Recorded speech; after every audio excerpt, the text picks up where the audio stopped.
ये हमारा batch start हो रहा है पीसीएस के लिए, और पीसीएस के लिए बैच आज से स्टार्ट कर रहे हैं, हम पॉलिटी के साथ स्टार्ट कर रहे हैं, और इसमें मैं आपको पॉलिटी पढ़ाऊंगा, राइट। और जब हम पॉलिटी पढ़ेंगे तो उसको हम पीसीएस के संदर्भ में पॉलिटी को देखेंगे, लेकिन पॉलिटी क्या है उसको हम बाद में थोड़ा सा समझने का प्रयास करेंगे।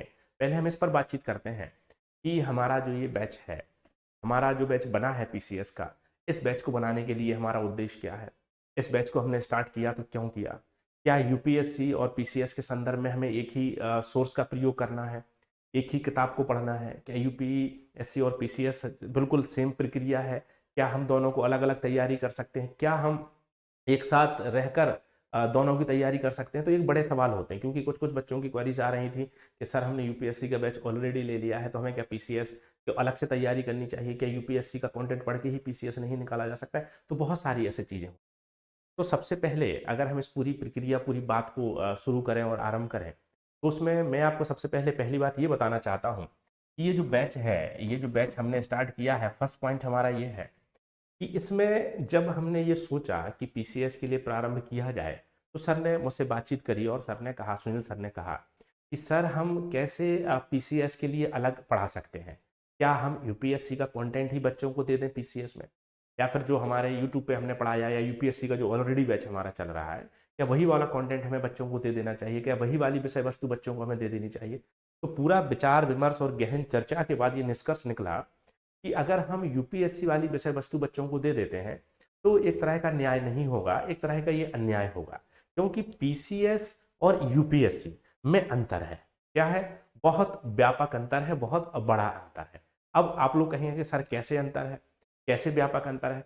तो इसको अगर आप थोड़ा सा ध्यान से देखें, और त्रिस्तरीय परीक्षा होती है हमारी, 3 टायर की परीक्षा होती है, प्रीलिम्स होता है, मेंस होता है और हमारा इंटरव्यू होता है। अगर आप किसी भी पीसीएस के प्रीलिम्स के पेपर को देखेंगे और किसी भी पीसीएस के मेंस के पेपर को देखेंगे, और दूसरी तरफ आप यूपीएससी के प्रीलिम्स के और मेंस के पेपर को देखिए, तो आपको क्लियर अंतर समझ आ जाएगा बेटा। ये हमारा यूपीएससी का है, सीएससी एग्जामिनेशन है, और ये हमारा पीसीएस है, ठीक है।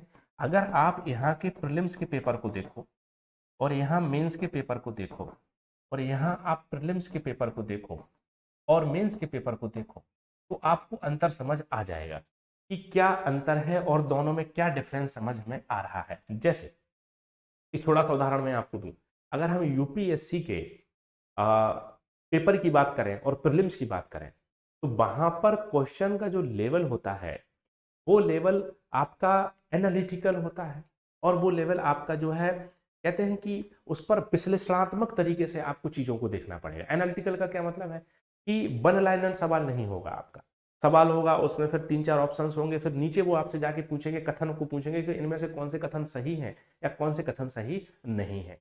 इस प्रकार के सवाल की प्रकृति होती है। तो वो असल में सवाल एक होता है, लेकिन उसमें कई सवाल छिपे हुए होते हैं। क्योंकि मान लीजिए एक सवाल है कि भारत की, एक उदाहरण मैं आपको दे रहा हूँ कि भारत की संसदीय प्रणाली के संदर्भ में निम्न कथनों पर विचार कीजिए, ठीक है। कार्यपालिका विधायिका से ली जाती है। प्रश्न क्या है कि भारत की संसदीय प्रणाली के संदर्भ में निम्न कथनों पर विचार कीजिए।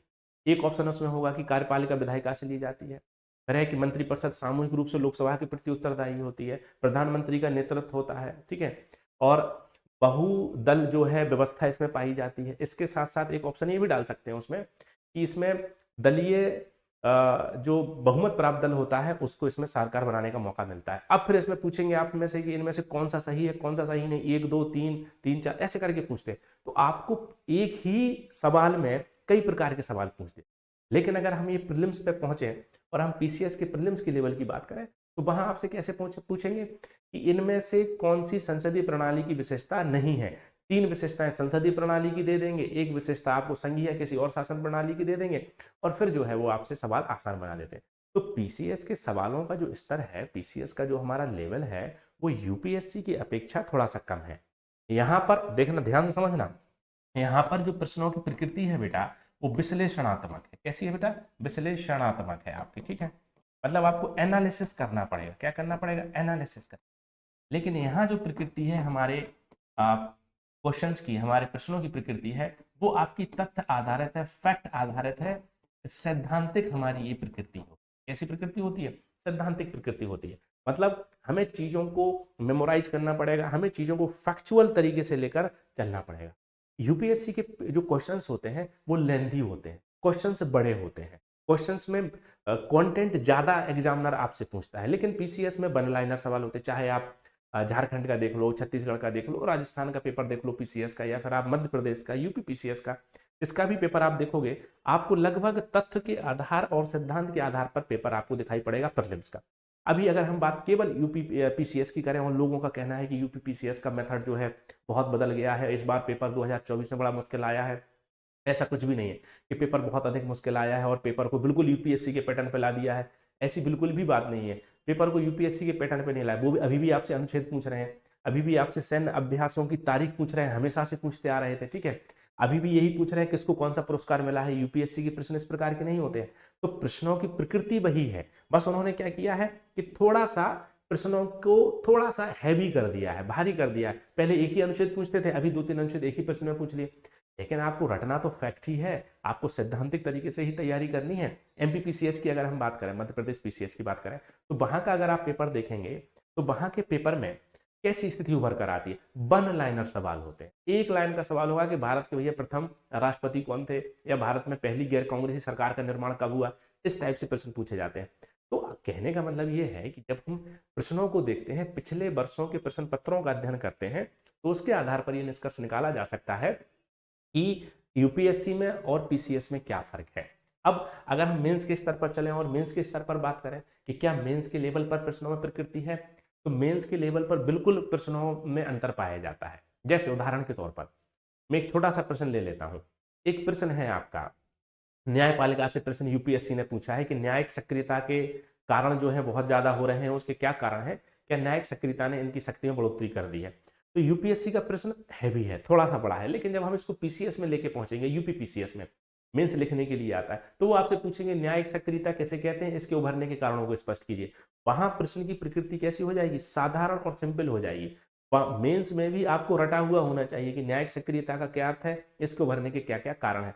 वो उसके डायमेंशंस आपसे नहीं पूछते हैं, उसके आयाम आपसे नहीं पूछते हैं। लेकिन यूपीएससी फैक्ट से ज्यादा डायमेंशन पर फोकस करता है कि इसके क्या क्या लाभ हैं, क्या क्या हानियां हैं, और इसके क्या क्या डायमेंशन हो सकते हैं, इससे क्या परिणाम हो रहे हैं, इस प्रकार की प्रकृति होती है। तो मेंस के लेवल पर भी ये अंतर पाए। अब आप मान लो हम बिहार पब्लिक सर्विस जो हमारा है बीपीएससी, उसका अगर हम उदाहरण लें, तो आप उसमें देखोगे तो उसके प्रश्नों की प्रकृति अभी भी परंपरागत तरीके से है। परंपरागत तरीके से क्या है कि जब आप यूपीएससी का प्रश्न पढ़ोगे तो आपको प्रश्न पढ़ के समझने में ही 1 मिनट लग जाएगा, और 2 मिनट भी कभी कभी लग जाते हैं कि प्रश्न पूछना क्या चाहता है।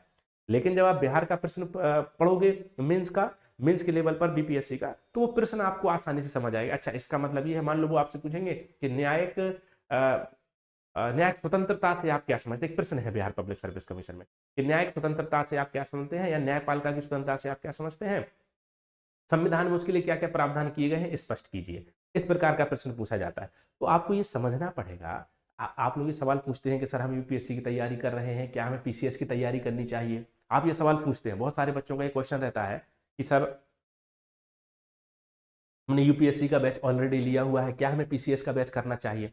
तो जब आप प्रश्नों को देखोगे, जब आप प्रीलिम्स और मेंस के प्रश्नों का तुलनात्मक अध्ययन आप करेंगे, कंपैरेटिव स्टडी जब आप कर लेंगे, तो ये सवाल आप ही अपने आप ही आपके दिमाग से हट जाएगा कि इनमें क्या अंतर है। निश्चित रूप से यूपीएससी और पीसीएस के प्रश्नों की प्रकृति में, उनके पूछने की प्रकृति में, प्रश्नों के नेचर में व्यापक अंतर पाया जाता है। यहाँ पर प्रश्न विश्लेषणात्मक है, यहाँ पर प्रश्न आपके तथ्यात्मक है, यहाँ पर प्रश्न फैक्चुअल आपसे इंफॉर्मेशन के तौर पर पूछे जा रहे हैं। बात समझ आई। तो पहला अंतर मैंने आपको ये बताया कि यूपीएससी में और पीसीएस में क्या अंतर हमारा निकल कर आ रहा है, प्रश्नों के स्तर पर, परीक्षा के स्तर पर, प्रारंभिक परीक्षा के स्तर पर और मुख्य परीक्षा के स्तर पर। अब सवाल ये उभर कर आता है कि क्या सर हमें पीसीएस के लिए अलग से नोट्स बनाने चाहिए, क्या हमें पीसीएस के लिए अलग किसी सोर्स का प्रयोग करना चाहिए, क्या हमें पीसीएस के लिए अलग से क्लास करनी चाहिए, क्या हमें पीसीएस के लिए अलग से कोचिंग लेनी चाहिए। तो मैं इसमें ये कहूँगा, मेरा जो अनुभव है, मेरा जो एक्सपीरियंस है इस पूरे परीक्षा में पढ़ने और पढ़ाने का, तो मैं यही कहूँगा कि निश्चित रूप से आपको पीसीएस के लिए अलग तैयारी करनी चाहिए।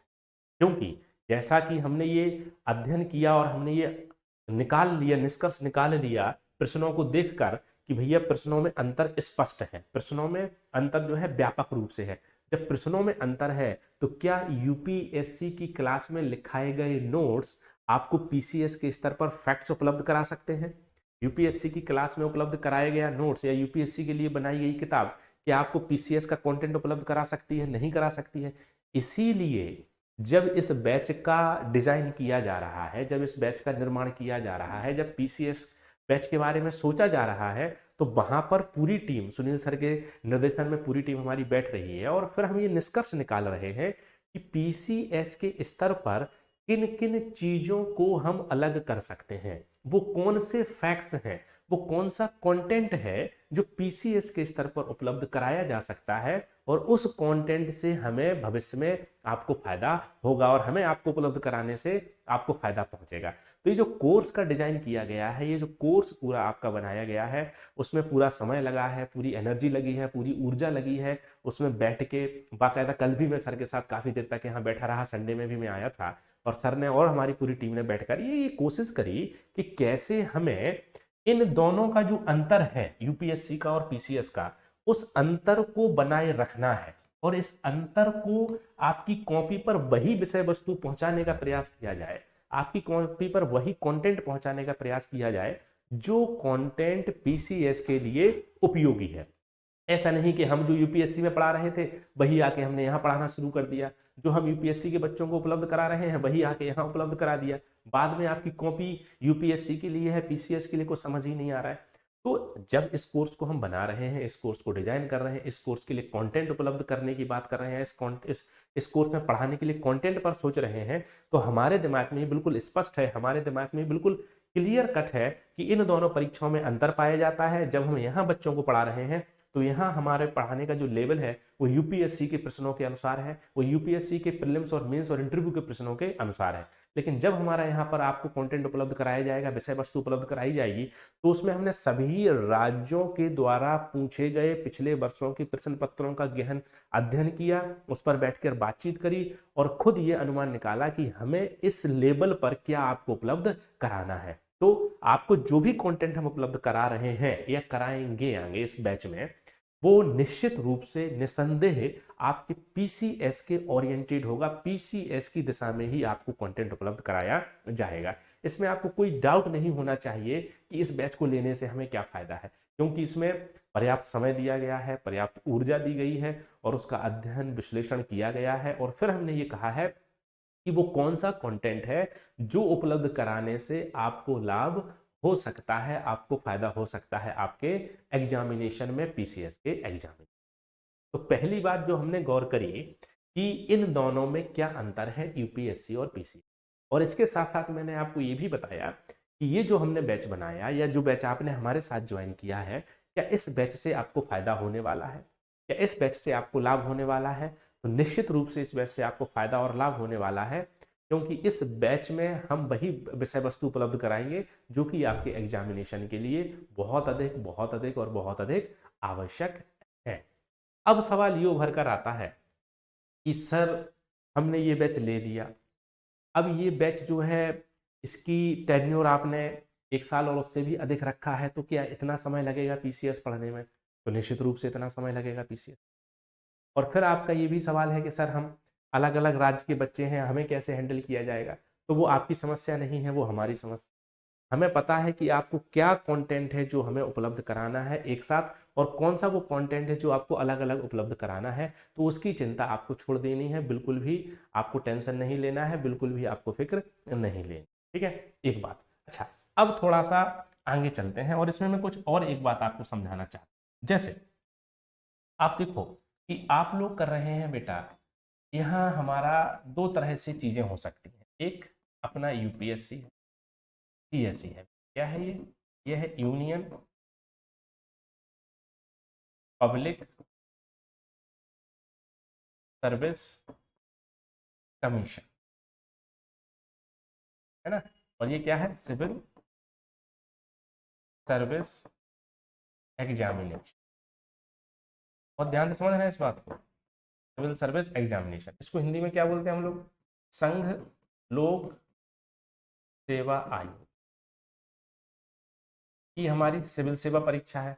और यहाँ पर हमारे क्या होते हैं, public service commission, state public service commission. ध्यान से समझना जरा मेरी बात, state public service commission, state public service commission मतलब राज्य लोक सेवा आयोग, ठीक है। राज्य लोक सेवा आयोग में Uttar Pradesh public service commission, UP PSC. देखो जरा ध्यान से समझना, क्या बेटा, UP PSC, Bihar public service commission, ठीक है, झारखंड पब्लिक सर्विस कमीशन, ठीक है, Rajasthan public service commission, RPSC. तो हर राज्य के साथ हम क्या करते हैं, ऐसे ही पब्लिक सर्विस कमीशन लगाते हैं। मतलब एक पब्लिक सर्विस कमीशन, एक लोक सेवा आयोग पूरे भारत के लिए है, जिसको हम लोग संघ लोक सेवा आयोग कहते हैं। इसको हम लोग यूपीएससी, ये पूरे भारत के लिए हमारा है। उसी प्रकार राज्यों के लिए भी उनके अपने पब्लिक सर्विस कमीशन बनाए गए। क्या बनाए गए हैं, स्टेट पब्लिक सर्विस कमीशन बनाए गए, हर राज्य के अपने हैं। तो हम जो पढ़ाई करेंगे वो स्टेट पब्लिक सर्विस कमीशन के संदर्भ में पढ़ाई करेंगे। हमारी इस संदर्भ में पढ़ाई आपकी होगी, ठीक है। क्या होगा, हमारे संदर्भ में आपसे पढ़ाई होगी। अच्छा, अब सवाल ये है कि जो स्टेट पब्लिक सर्विस कमीशन है, ये स्टेट पब्लिक सर्विस कमीशन की आप जो तैयारी कर रहे हैं, वो स्टेट पब्लिक सर्विस कमीशन की तैयारी कर रहे हैं या इसमें किस चीज की तैयारी कर रहे हैं? क्या आप लोग मुझे बता सकते हैं कि ये जो बैच हमारा स्टार्ट हुआ है, ये बैच में आप किस चीज की तैयारी कर रहे हैं? आप पीएससी की तैयारी कर रहे हैं, पीसीएस की तैयारी कर रहे हैं, आप किस चीज की तैयारी कर रहे हैं? मुझे कोई बच्चा बताओ जरा कि तैयारी आप किस चीज की करने आए हैं, यहाँ पर पीसीएस की करने आए हैं या पीएससी की करने आए हैं, किस चीज की तैयारी करने आए हैं? बता सकता है मुझे कोई? कमेंट करके बताओ जल्दी से कि किस चीज की तैयारी के लिए आप लोग यहाँ पर जुड़े हुए हैं। देखो ज्यादातर हम लोग क्या बोलते हैं कि हम लोग पीसीएस की तैयारी कर रहे हैं। किसकी तैयारी कर रहे हैं? पीसीएस की तैयारी कर रहे हैं।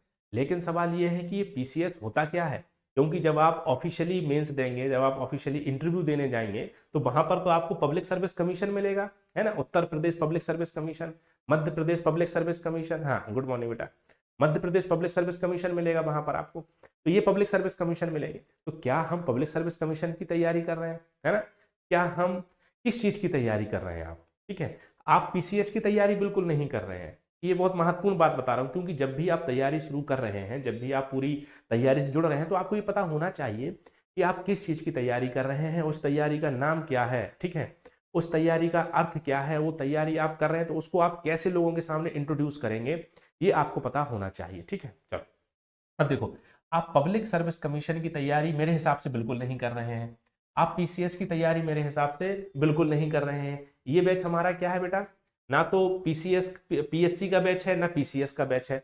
हाँ ठीक है, कोई बात नहीं, ठीक है।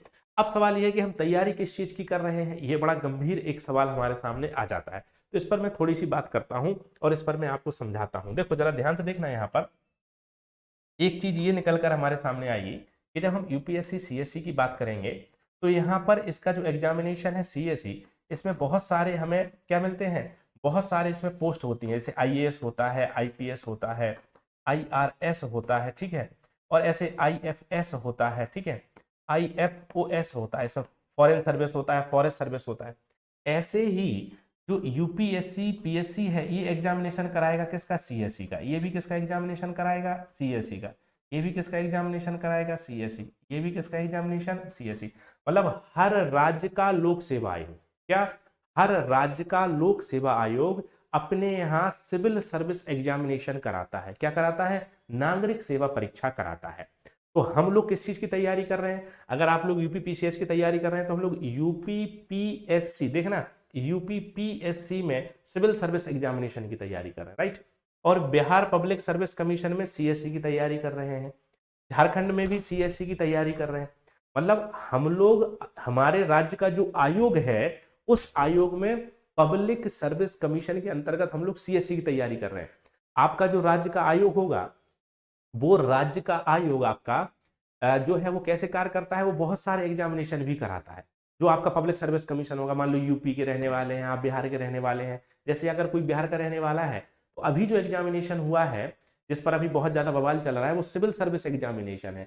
लेकिन बिहार का जो पब्लिक सर्विस कमीशन है उसने किस चीज का भी एग्जाम कराया है, उसने एग्रीकल्चर का भी एग्जामिनेशन कराया, एग्रीकल्चर ब्लॉक ऑफिसर का भी कराया, और बहुत सारे शिक्षकों का भी एग्जामिनेशन वो कराते रहते हैं। तो वो सब अधिकारी तो नहीं बनते हैं, कोई शिक्षक बन रहा है, कोई वहां पर असिस्टेंट प्रोफेसर बन रहा है, कोई वहां पर एग्रीकल्चर के ब्लॉक के लेवल पर ऑफिसर बन रहा है, उस सबका एग्जामिनेशन कराते हैं। ऐसे ही यूपी पीएससी जो है वो भी बहुत सारे एग्जामिनेशन कराता है, असिस्टेंट प्रोफेसर के एग्जामिनेशन कराता है, इंटर कॉलेज के कराता है, डिग्री कॉलेज के कराता है, ठीक है। लेकिन उसके अलावा ये परीक्षा भी कराते हैं। कौन सी परीक्षा कराते हैं बेटा? ये परीक्षा कराते हैं सीएससी की परीक्षा, सिविल सर्विस एग्जामिनेशन की परीक्षा कराते हैं। एक बात ध्यान से समझना, तो आप लोग जो तैयारी कर रहे हैं और आप लोग जिस तैयारी के बारे में यहाँ मेरे साथ जुड़ने के लिए आए हैं, वो तैयारी क्या है हमारी?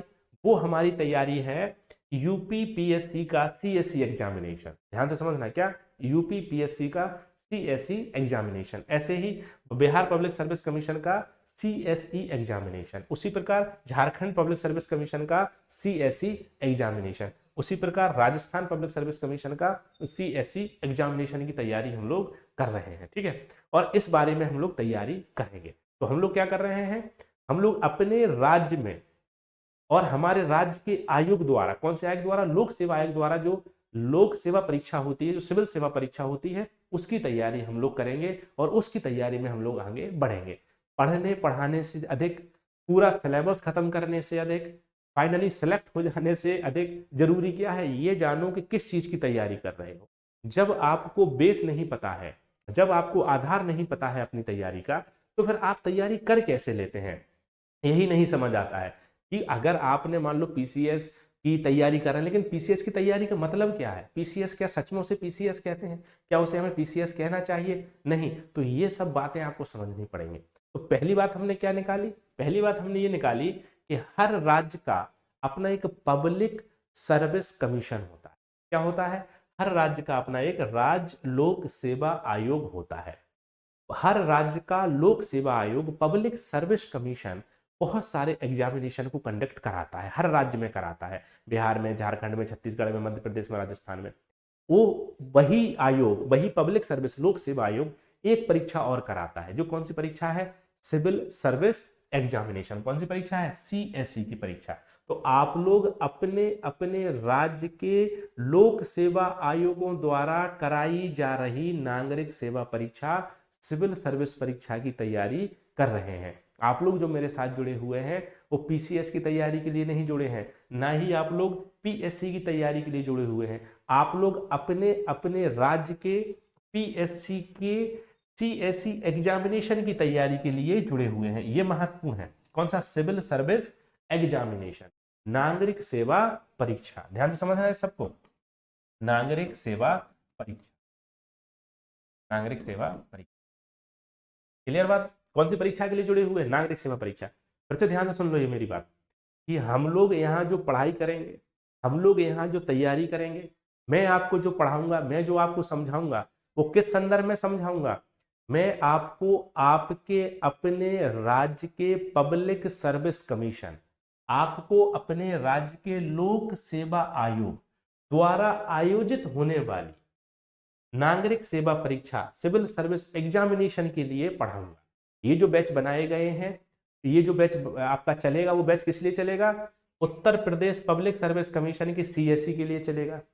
बिहार पब्लिक सर्विस कमीशन की सीएससी एग्जामिनेशन, ई का मतलब क्या है? एग्जामिनेशन, परीक्षा, उसके लिए चलेगा। मतलब प्रत्येक राज्य के नागरिक सेवा परीक्षा के लिए यह बैच प्रारंभ किया गया है। एक बात ये, तो हम लोग जो पढ़ाई करेंगे, हम लोग जो तैयारी करेंगे, हम लोग जो कंटेंट बनाएंगे, आपको जो कंटेंट उपलब्ध कराया जाएगा, जो भी टीचर आपके सामने आएगा वो क्या लेकर आएगा अपने दिमाग में?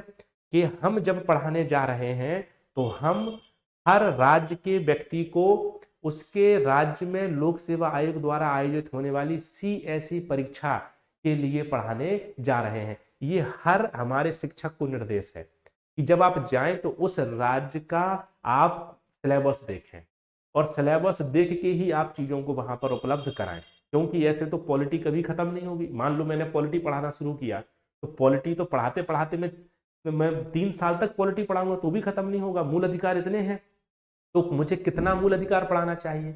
मुझे कितना डीपीएसपी पढ़ाना चाहिए, मुझे कितना संविधान पढ़ाना चाहिए, ये कहाँ से पता चलेगा? मुझे कितना आपको कॉन्स्टिट्यूशन पढ़ाना है, ये कहाँ से पता चलेगा? जब मैं इन राज्यों के पब्लिक सर्विस कमीशन के सिलेबस को देखूंगा, सीएससी एग्जामिनेशन के सिलेबस को देखूंगा, तो मुझे ये पता चल जाएगा कि अच्छा ये लिमिटेशंस है। और वहां के पिछले सालों के प्रश्न पत्रों को देखूंगा तो मुझे ये पता चल जाएगा कि अच्छा हाँ ये लिमिटेशंस है, हमें इतना ही पढ़ना है और इतना ही पढ़ाना है। तो एक और बात गंभीरता से सुनो आप, कि अब जो पॉलिटी हम पढ़ेंगे और आपको जो पॉलिटी पढ़ाई जाएगी, वो पॉलिटी आपके अपने राज्य, ध्यान समझना, आपके अपने राज्य के पब्लिक सर्विस कमीशन के नागरिक सेवा परीक्षा का जो सिलेबस है उसके अनुसार पढ़ाया जाए। पॉलिटी ना तो मैं मन से पढ़ाऊंगा, ना पॉलिटी आपके अनुसार पढ़ाई जाएगी। पॉलिटी और कॉन्स्टिट्यूशन जो पढ़ाया जाएगा वो आपके राज्य के पब्लिक सर्विस कमीशन द्वारा सिविल सेवा परीक्षा के लिए उपलब्ध कराए गए सिलेबस के अनुसार पढ़ाया जाएगा। इससे हमें क्या फायदा होगा? इससे हमें फायदा ये होगा कि हम उतना ही विषय पढ़ेंगे जितना विषय हमारे लिए आवश्यक है। नहीं तो किसी विषय का कोई अंत ही नहीं है, संविधान पढ़ते रहिए आप, कोई अंत नहीं होगा। तो इससे हमारे पास एक क्राइटेरिया होगा, इससे हमारे पास एक क्या होगा, एक समय होगा, एक सीमा भी होगी हमारे पास कि हमें इतना विषय को पढ़ना है। और ये विषय हमें किसने बताया है? ये विषय हमें हमारे आयोग ने बताया है। तो ना तो आप मेरे हिसाब से पढ़ेंगे, ना आप अपने हिसाब से पढ़ेंगे, और जो पढ़ाया जा रहा है मार्केट में ना तो हम उसके हिसाब से पढ़ेंगे। हम पढ़ेंगे किस हिसाब से? हम पढ़ेंगे पब्लिक सर्विस कमीशन के नागरिक सेवा परीक्षा के पाठ्यक्रम के हिसाब से, पहली बार। और पूरा हमारा सिलेबस ऐसे ही चलेगा, पूरा हमारा कोर्स ऐसे ही चलेगा कि सिलेबस के हिसाब से आपको कंटेंट उपलब्ध कराया जाएगा। इससे क्या फायदा होगा? इससे फायदा ये होगा कि हमें चीजें आसानी से समझ आ जाएंगी, हमें चीजों पर बहुत ज्यादा इधर उधर नहीं जाना पड़ेगा। ये हमारा सिलेबस, उस हिसाब से हम कार्य करेंगे। ठीक है, चलो। तो हम क्या कर रहे हैं? आप लोग अपने अपने राज्य के पब्लिक सर्विस कमीशन के नागरिक सेवा परीक्षा की तैयारी कर रहे हैं। अब सवाल ये है कि नागरिक सेवा परीक्षा कितने स्तर की होती है? तो नागरिक सेवा परीक्षा आपकी 3 स्तर की होती है। कौन सी परीक्षा बेटा? ये वाली परीक्षा आपकी त्रिस्तरीय परीक्षा है। कौन कौन से स्तर है? देखो, प्रारंभिक परीक्षा पहली बार, मुख्य परीक्षा दूसरी बार, और आपका साक्षात्कार, ये आपका तीसरा स्तर। तो 3 स्तर पर ये परीक्षा होगी। ठीक ठीक है, क्लियर बात है? चलो, अब प्रारंभिक परीक्षा, मुख्य परीक्षा और साक्षात्कार।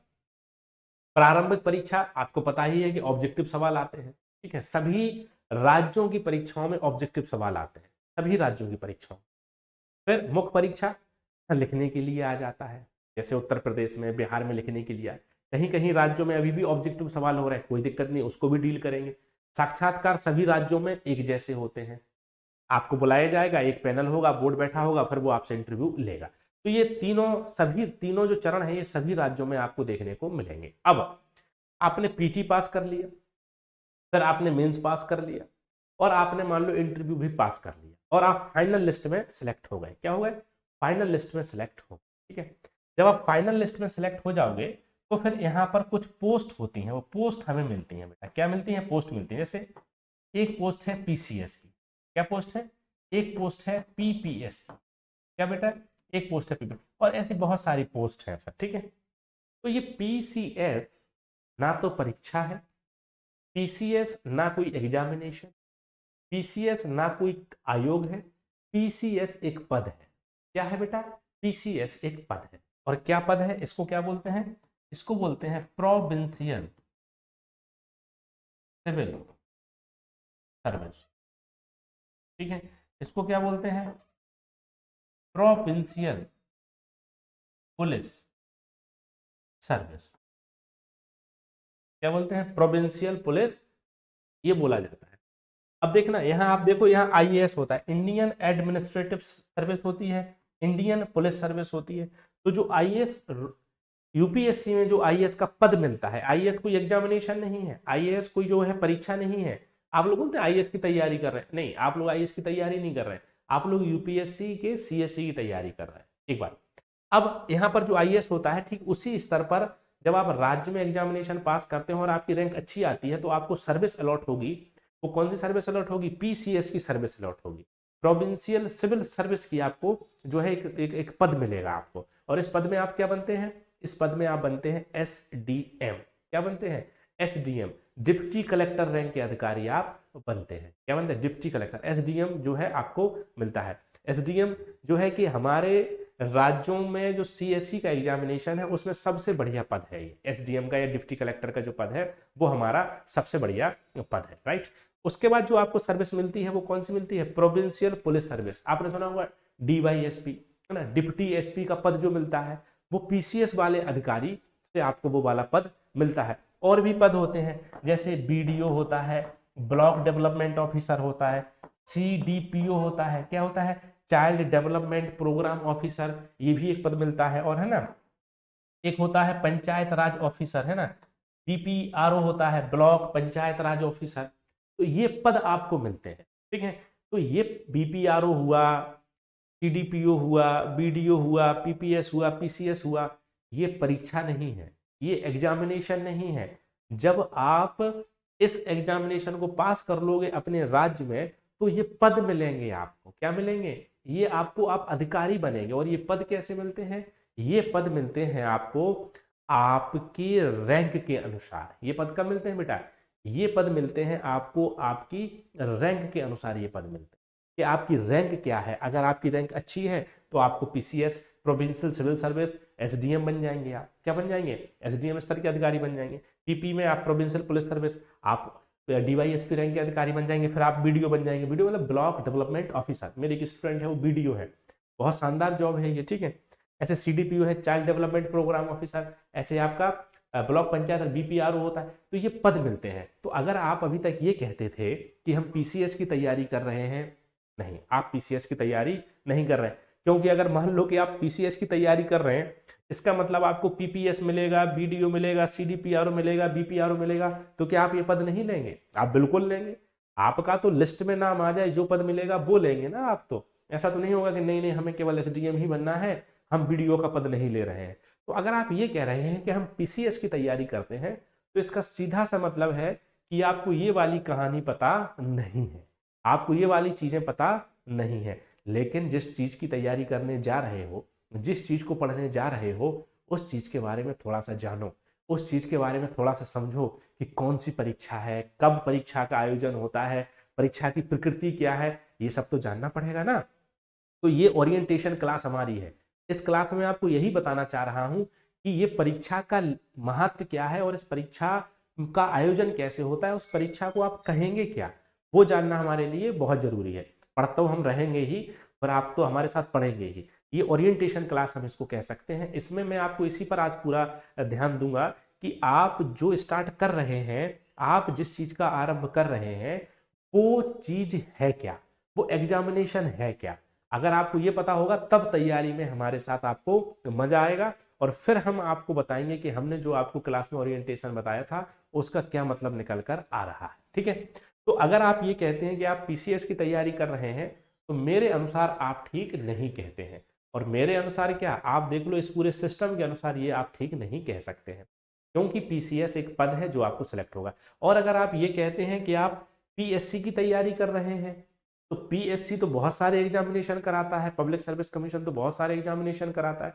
तो क्या आप सभी एग्जामिनेशन की तैयारी कर रहे हैं, है ना। जैसे मैंने अभी उदाहरण दिया कि बिहार में अगर हम ले लें, कोई बच्चा बिहार का है मान लो, और वो कहे कि मैं बीपीएससी की तैयारी कर रहा हूं, तो क्या ये बात सही है? क्योंकि बीपीएससी तो सिविल सर्विस एग्जामिनेशन भी कराता है, बीपीएससी तो ब्लॉक एग्रीकल्चर ऑफिसर बीएओ का भी एग्जामिनेशन कराता है, बीपीएससी तो असिस्टेंट प्रोफेसर का भी एग्जामिनेशन कराता है, और बीपीएससी तो टीचर की भी भर्ती कर रहा है, प्राइमरी टीचर और जो आपके माध्यमिक टीचर होते हैं। तो क्या आप पूरे एग्जामिनेशन की तैयारी कर रहे हैं?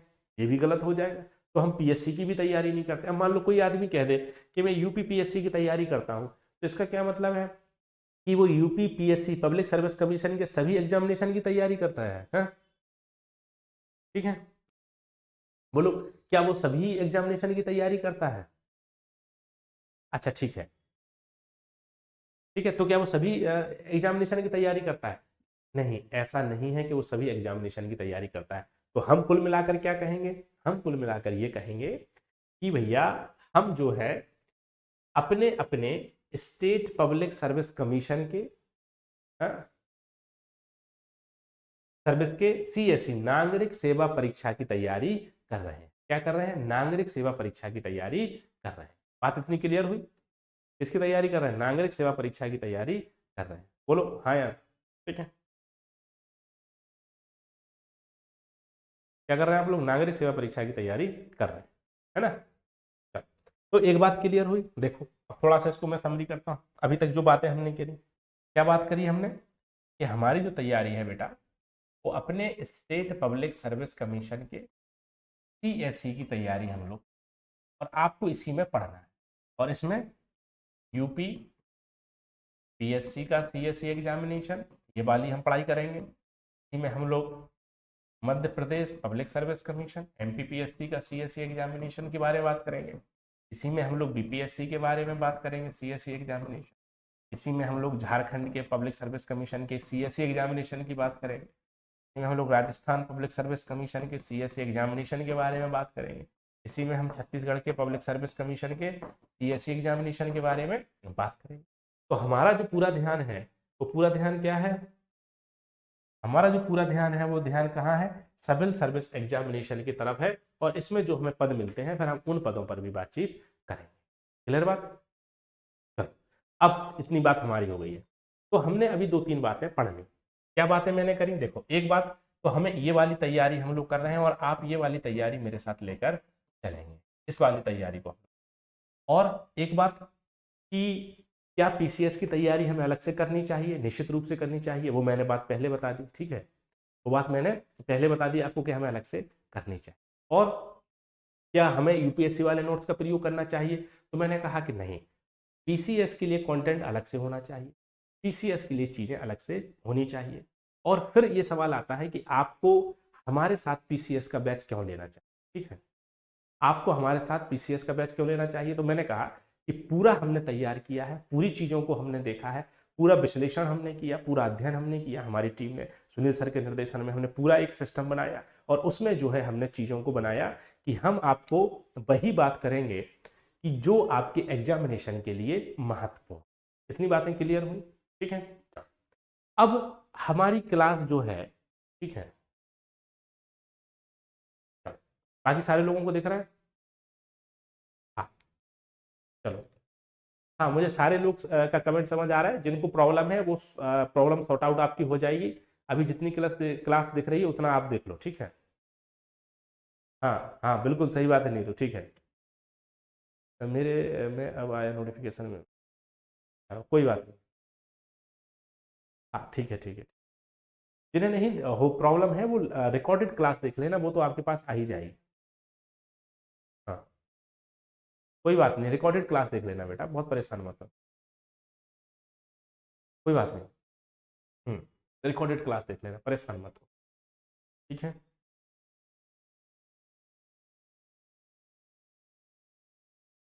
हाँ मैं बाद में बात कर लेंगे आपसे, कोई परेशान मत हो सारे लोग, बाद में हम लोग बात कर लेंगे, ठीक है। अब देखो 2 बातें हमने पढ़ी और ये बात मैंने आपको समझा। अच्छा अब थोड़ा सा सब्जेक्ट पर बात कर लेते हैं, है ना। कुछ प्रॉब्लम?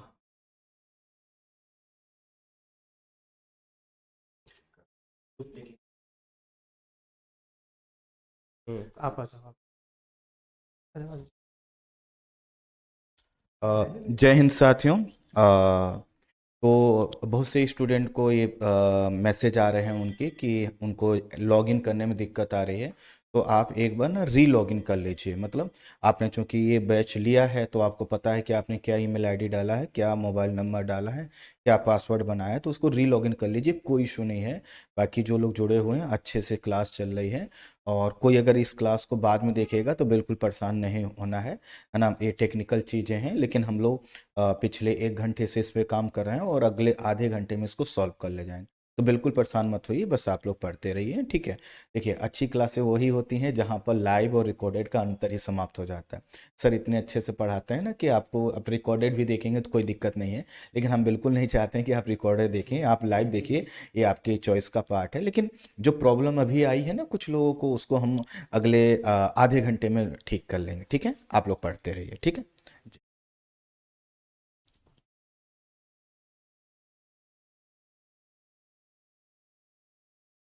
ठीक है, तो सर ने कहा है कि जो भी प्रॉब्लम आ रही है वो सॉर्ट आउट हो जाएगी।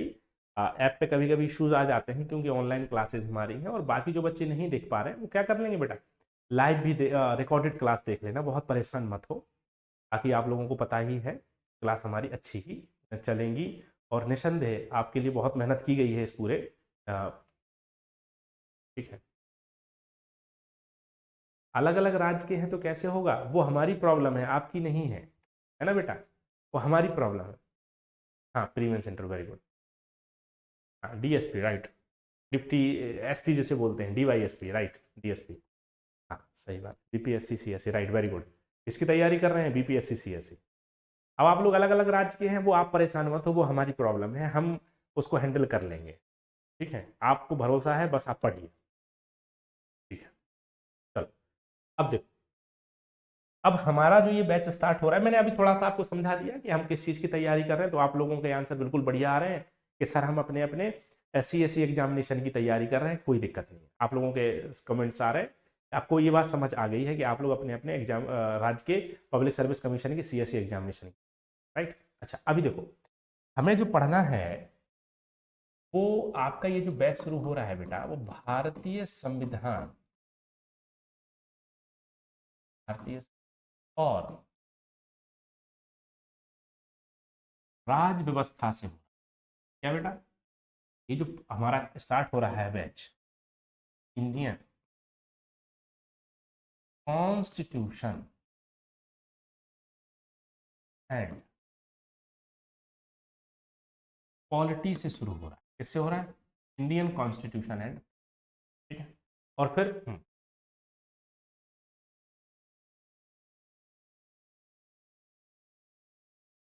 अच्छा ठीक है, ठीक है, हो जाएगा सही, सर ने बताया है, अभी सही हो जाएगा, परेशान मत।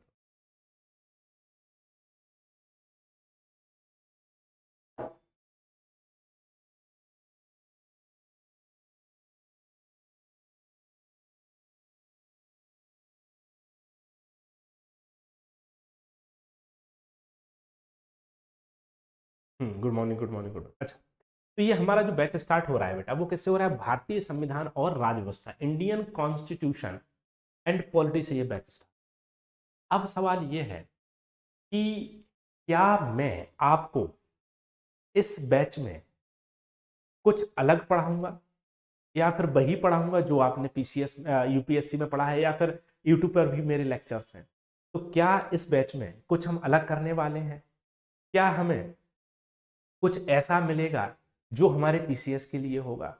तो फिर मैंने कहा, और पहले भी मैं कह रहा था और फिर से कह रहा हूं, कि ये जो बैच का डिजाइन है, पूरा निर्माण जो है, वो उसी संदर्भ में है कि आपको पीसीएस के लिए, हाँ, जो पीसीएस के लिए आपका जो कंटेंट रहेगा वो थोड़ा सा हम लोग अलग उसको रखेंगे, क्योंकि एग्जामिनेशन में अंतर है तो कंटेंट में भी अंतर होना चाहिए, प्रीलिम्स में अंतर है, मेंस में अंतर है, तो हमारे इसमें कंटेंट में भी अंतर होना चाहिए, ठीक है। अब अंतर कैसे होगा, तो थोड़ा सा समझना जरा, इस सब्जेक्ट के अर्थ से ही इस अंतर को मैं समझाता हूँ। आप थोड़ा सा ध्यान से देखना और ध्यान से समझना अभी, कि इस सब्जेक्ट के अंतर से ही मैं आपको समझाता हूं। मैंने यहाँ दो वर्ड लिखे हैं बेटा, भारतीय संविधान और राज्य व्यवस्था। क्या वर्ड लिखा है, भारतीय संविधान और राज्य व्यवस्था, इंडियन कॉन्स्टिट्यूशन एंड पॉलिटी। अच्छा, मुझे ये बताओ कि लक्ष्मीकांत किताब आप में से सारे लोग जानते हो, मुझे ऐसी उम्मीद है कि लक्ष्मीकांत के बारे में आपने सुना होगा। क्या सुना होगा, लक्ष्मीकांत के बारे में आपने सुना होगा।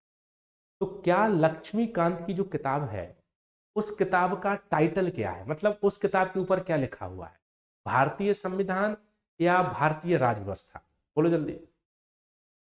लक्ष्मीकांत की जो किताब है, लक्ष्मीकांत की जो किताब है, उस किताब के ऊपर टाइटल क्या है, भारतीय संविधान और भारतीय राज्य व्यवस्था, इंडियन कॉन्स्टिट्यूशन और इंडियन पॉलिटी। अगर आपने वो किताब किसी ने देखी है, उस किताब से ही मैं अंतर समझाता हूँ यूपी पीसीएस का या पीसीएस का या फिर आपकी यूपीएससी का। ठीक है, उस किताब का टाइटल क्या है? हाँ बिल्कुल ठीक है, हाँ, ठीक है।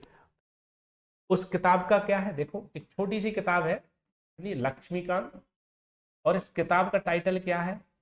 भारतीय राज व्यवस्था। क्या टाइटल है बेटा? भारतीय राज व्यवस्था, इंडियन पॉलिटी। क्या है टाइटल? हाँ, इंडियन पॉलिटी है। अब किताब का जब मान लो ये लक्ष्मीकांत जब किताब लिख रहे होंगे तो इन्होंने इस किताब का टाइटल क्या रखा? इस किताब का इन्होंने टाइटल रखा इंडियन पॉलिटी। तो यहाँ एक सवाल ये भी आता है कि इन्होंने इस किताब का नाम इंडियन कॉन्स्टिट्यूशन क्यों नहीं रखा? इन्होंने इस किताब का नाम इंडियन पॉलिटी क्यों रखा? वो इंडियन कॉन्स्टिट्यूशन भी रख सकते थे, है ना? तो उन्होंने इंडियन कॉन्स्टिट्यूशन नहीं रखा, बल्कि उन्होंने उस किताब का नाम क्या रखा? इंडियन पॉलिटी, भारतीय राजव्यवस्था। तो अगर कोई राइटर कोई किताब लिख रहा है और उस किताब का अगर वो कोई टाइटल देख रहा है या उस टाइटल रख रहा है, उसका टाइटल लिख रहा है, तो उस टाइटल के पीछे भी क्या उस राइटर का कुछ अपना उद्देश्य है, मोटिव है, मकसद है, ऑब्जेक्टिव है। तो मैं कहूंगा कि किसी किताब के टाइटल से आपको ये पता चल सकता है कि वो किताब हमारे लिए महत्वपूर्ण है या हमारे लिए महत्वपूर्ण नहीं है। अब देखना जरा कैसे पता चलेगा, थोड़ा सा इस पे आप थोड़ा सा अभी वेट करो और आप इसको समझो कि अगर मैं छोटा सा आपसे क्वेश्चन पूछूं, बहुत बेसिक सा क्वेश्चन है कि संविधान का मतलब क्या होता है। ठीक है, अगर मैं आपसे बहुत छोटा सा सवाल पूछूं कि इसका मतलब क्या होता है, हाँ ठीक है, भारतीय राज्य व्यवस्था, वेरी गुड। अगर मैं एक छोटा सा आपसे सवाल पूछूं कि संविधान का मतलब क्या होता है, तो मुझे उम्मीद है आप सभी को पता होगा कि संविधान का मतलब क्या होता है। हाँ अभी देखो जरा, हाँ तो ये आप सबको पता होगा कि संविधान का मतलब क्या होता है, आपने एनसीईआरटी में भी पढ़ा होगा, सब जगह पढ़ा होगा। संविधान का अगर बहुत छोटा सा मतलब हम निकालें तो संविधान का मतलब होता है, संविधान का आशय क्या होता है? संविधान का आशय क्या है? नियमों और कानूनों का दस्तावेज, और कानूनों का दस्तावेज।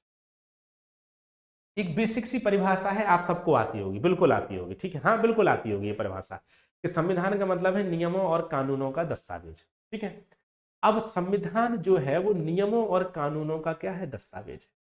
मतलब जब अगर आप संविधान को पढ़ोगे, क्या पढ़ोगे? संविधान को पढ़ोगे। संविधान का मतलब है जो ओरिजिनल संविधान लिखा गया है, जो बैरेक्ट हमारा है। मार्केट में संविधान की कॉपी आप लेने जाओगे तो आप बोलोगे बैरेक्ट दे दो हमें, संविधान हमें दे दो। लक्ष्मीकांत संविधान पे लिखी गई किताब नहीं है, लक्ष्मीकांत की जो किताब है वो राज व्यवस्था पे लिखी गई किताब है। ठीक है, अब संविधान नियमों और कानूनों का दस्तावेज, तो संविधान कैसे लिखा गया है? संविधान कैसे लिखा गया है? जब आप ओरिजिनल संविधान को पढ़ोगे बेटा, तो ओरिजिनल संविधान में क्या है? ओरिजिनल संविधान में लिखा हुआ है, जैसे आर्टिकल 1 की बात करो, आर्टिकल 1 में क्या लिखा है? India that is Bharat shall be union of state. India जो भारत है राज्यों का एक संघ होगा, बात खत्म।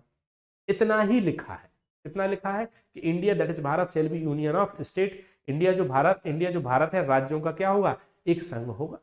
ये बात लिखी हुई है। ठीक है, आर्टिकल 74 की बात करें, 74 में क्या लिखा है कि there shall be a council of minister, मतलब कि एक मंत्री परिषद होगी जिसका प्रधान प्रधानमंत्री होगा, और मंत्री परिषद राष्ट्रपति को उसके कार्यों में सलाह एवं सहायता देगी। ये संविधान में लिखा है।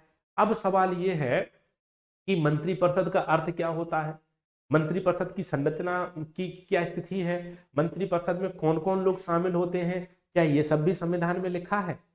क्या ये सब भी संविधान में शामिल किया गया है? तो ये बात अपने आप में अलग है कि संविधान केवल हमें कैसे बताता है? नियमों और कानूनों के बारे में बताता है। बात समझ आई? संविधान केवल हमें फैक्ट के बारे में बताता है। किसके बारे में बताता है? फैक्ट के बारे में बताता है। ध्यान से समझना कि संविधान में क्या लिखे हैं बेटा? संविधान में तथ्य लिखे हैं, फैक्ट लिखे हैं।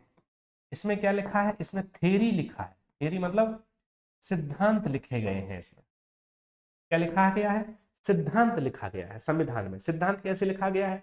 मान लो आर्टिकल 25 क्या कहता है कि भारत के जो लोग हैं या भारत में जो भी रह रहा है उस व्यक्ति को धर्म के अंतःकरण के, आचरण के, उसके मानने की और प्रचार प्रसार करने की स्वतंत्रता होगी। संविधान में ये नहीं लिखा कि धर्म का क्या आशय है, अंतःकरण का क्या आशय है, मानने आचरण करने का क्या आशय है। संविधान में ये कुछ नहीं लिखा। ठीक है, संविधान में क्या लिखा है अनुच्छेद 28 में कि जो शैक्षणिक संस्थाएं होंगी वहां पर जो है धार्मिक निर्देश नहीं दिए जाएंगे। शैक्षणिक संस्थाओं का क्या आशय होता है, धार्मिक निर्देश का क्या आशय होता है, ये सब संविधान में नहीं लिखा गया है। संविधान में फैक्ट है। संविधान में क्या है, जो ओरिजिनल संविधान है, जो बैरक्ट जो होता है, उसमें फैक्ट है, उसमें आपका तथ्य है, उसमें सिद्धांत है। उनकी व्याख्या संविधान में नहीं की गई है, उनकी परिभाषाएं संविधान में नहीं दी गई हैं। बात समझ आई? तो संविधान में फैक्ट है और तथ्य है, लेकिन राज व्यवस्था का क्या मतलब होता है, पॉलिटी का क्या मतलब होता है? पॉलिटी का मतलब होता है इन तथ्यों को या इन फैक्ट्स का व्यवहारिक अध्ययन करना। क्या करना? व्यवहारिक अध्ययन। क्या करना? प्रैक्टिकल स्टडी करना। प्रैक्टिकल क्या करना? व्यवहारिक अध्ययन करना, प्रैक्टिकल स्टडी करना। मतलब हम ये कह सकते हैं कि प्रैक्टिकल स्टडी का मतलब होता है विश्लेषण। प्रैक्टिकल स्टडी का मतलब क्या होता है? विश्लेषण। एनालिसिस क्या होता है बेटा? एनालिसिस। विश्लेषण होता है, एनालिसिस होता है। ठीक है, और ये फैक्ट है, वो एनालिसिस है। एनालिसिस का मतलब क्या है? अवधारणा। अवधारणा का मतलब क्या है? कॉन्सेप्ट। अवधारणा का मतलब क्या है? कॉन्सेप्ट। जैसे अगर हम कहें कि भारतीय संविधान का अनुच्छेद 1 article 1, India that is Bharat shall be union of state, India जो भारत है राज्यों का एक संघ होगा, तो यूनियन का क्या मतलब है? यूनियन वर्ड हमने क्यों यूज किया? यूनियन वर्ड यूज किया तो उसका क्या क्या प्रयोग हो गया? हाँ बिल्कुल सही बात है।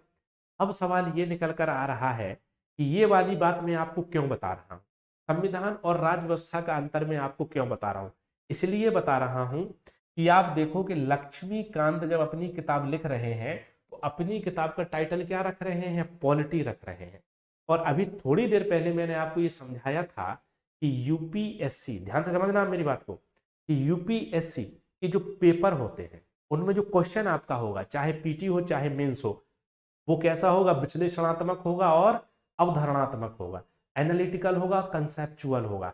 वहां फैक्ट्स कम होते हैं। क्या बेटा? फैक्ट्स कम होते हैं। मतलब हम ये कह सकते हैं कि यूपीएससी सीएससी के एग्जामिनेशन में हमारे जो क्वेश्चन आते हैं वो एनालिटिकल विश्लेषणात्मक क्वेश्चन आते हैं और कॉन्सेप्चुअल क्वेश्चन अवधारणात्मक क्वेश्चन आते हैं। अर्थात यूपीएससी के पेपर में, पीटी और मेंस में जो क्वेश्चन आते हैं वो कहां से आते हैं? पॉलिटी से आते हैं, व्यवहारिक प्रैक्टिकल स्टडी से आते हैं ऑफ द कॉन्स्टिट्यूशन।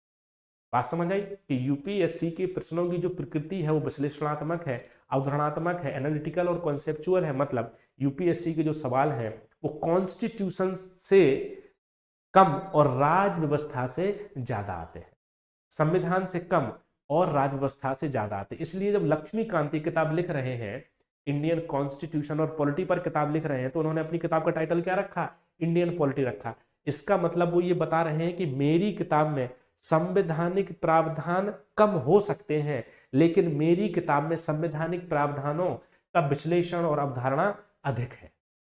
उसमें मैंने संवैधानिक प्रावधानों के एनालिसिस और कॉन्सेप्ट पर ज्यादा ध्यान दिया है। इसका मतलब है कि लक्ष्मीकांत की किताब किसके लिए बहुत आवश्यक है पढ़ना, किसके लिए फायदा दे सकती है? यूपीएससी के बच्चों के लिए फायदा दे सकती है, क्योंकि उस किताब का टाइटल यूपीएससी के प्रश्नों की प्रकृति से मिल रहा है, यूपीएससी के प्रश्नों के नेचर से मिल रहा है। क्योंकि यूपीएससी के प्रश्न कैसे होते हैं? एनालिटिकल होते हैं, कॉन्सेप्चुअल होते हैं, और इस पॉलिटी का मतलब है व्यवहारिक अध्ययन है संवैधानिक प्रावधानों का। तो लक्ष्मीकांत ने जब किताब लिखी तो उन्होंने ये बात ध्यान में रखी कि ये मुझे विषय जो बच्चों को उपलब्ध कराना है, उस विषय को हमें कैसे लेके जाना है, उस विषय को हमें यूपीएससी के हिसाब से लेके जाना है, तो राज व्यवस्था के हिसाब से लेके जाना है।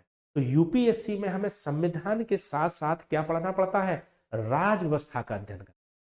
लेकिन अभी थोड़ी देर पहले हमारी आपसे बात हुई, उसमें हमारी क्या बात हुई कि हमारा जो पीसीएस का पेपर है, या हम जैसे पीएससी का पेपर कहें या पीएससी के सीएससी का पेपर कहें, वो पेपर विश्लेषणात्मक और अवधारणात्मक कम होता है, लेकिन बेटा तथ्यात्मक ज्यादा होता है। क्या होता है? तथ्यात्मक ज्यादा होता है। फैक्चुअल आपका ज्यादा होता है, उसमें फैक्ट्स क्या होते हैं? ज्यादा होते हैं। तो जब हम पीसीएस की तैयारी कर रहे हैं, और ये जो बैच हम स्टार्ट कर रहे हैं तो इसमें हमें ये देखना है कि क्या हम लक्ष्मीकांत को पढ़ सकते हैं। तो हमने ये देखा कि लक्ष्मीकांत तो विश्लेषणात्मक किताब है, अवधारणात्मक किताब है, उसमें बड़ा विश्लेषण किया गया है संवैधानिक प्रावधानों का, और उतने विश्लेषण की हमें आवश्यकता नहीं है, क्योंकि अगर हम पीसीएस की तैयारी करेंगे और उतना अधिक विश्लेषण पढ़ेंगे तो निश्चित रूप से हम अपने समय की क्या कर रहे हैं, बर्बादी कर रहे हैं। हम पीसीएस के लिए अपने समय को क्या कर रहे हैं, बर्बाद कर, क्योंकि उतने विश्लेषण की आवश्यकता ही नहीं है। क्योंकि क्वेश्चंस कैसे आने हैं प्रीलिम्स में, आप देखो मेंस में भी क्वेश्चन कैसे आने हैं, और फैक्चुअल क्वेश्चंस आने हैं, ठीक है, कैसे आने हैं, फैक्ट क्वेश्चन आने हैं। तो हमें फैक्ट पढ़ना है, हमें सिद्धांत पढ़ना है, हमें फैक्चुअल पढ़ना है, तो हमें पॉलिटी से ज्यादा किस पर ध्यान देना है, हमें पॉलिटी से ज्यादा पीसीएस के लिए पढ़ते हुए संविधान पर ध्यान देना है। क्या देना है, संविधान पर ध्यान। अब इस बात का क्या मतलब निकला कि संविधान पर ध्यान देना है, संविधान पर ध्यान देना है का मतलब है कि हमें आर्टिकल्स पर ध्यान देना, आर्टिकल्स में लिखी गई बातों पर ध्यान देना है। आर्टिकल्स में क्या कहा गया है उस भाषा को हमें पकड़ना है, उस लैंग्वेज को हमें पकड़ना है। और वो लैंग्वेज आप पकड़ोगे, क्योंकि यूपी पीसीएस में ले लो, चाहे एमपी में ले लो, राजस्थान में ले लो, सीधा आर्टिकल पूछ रहा है। क्या कर रहा है, सीधा आर्टिकल पूछ रहा है। तो हम जब इस बैच में पढ़ेंगे, ठीक है, कोई बात नहीं, करेंगे रिप्लाई, पहले समझो। हम जब इस बैच में पढ़ेंगे तो इस बैच में पढ़ते हुए हम किस पर ध्यान करेंगे, पॉलिटी पर या संविधान पर? जल्दी आंसर करो मुझे, हाँ बोलो जल्दी, किस पर आप फोकस करेंगे, संविधान पे या राज व्यवस्था पे?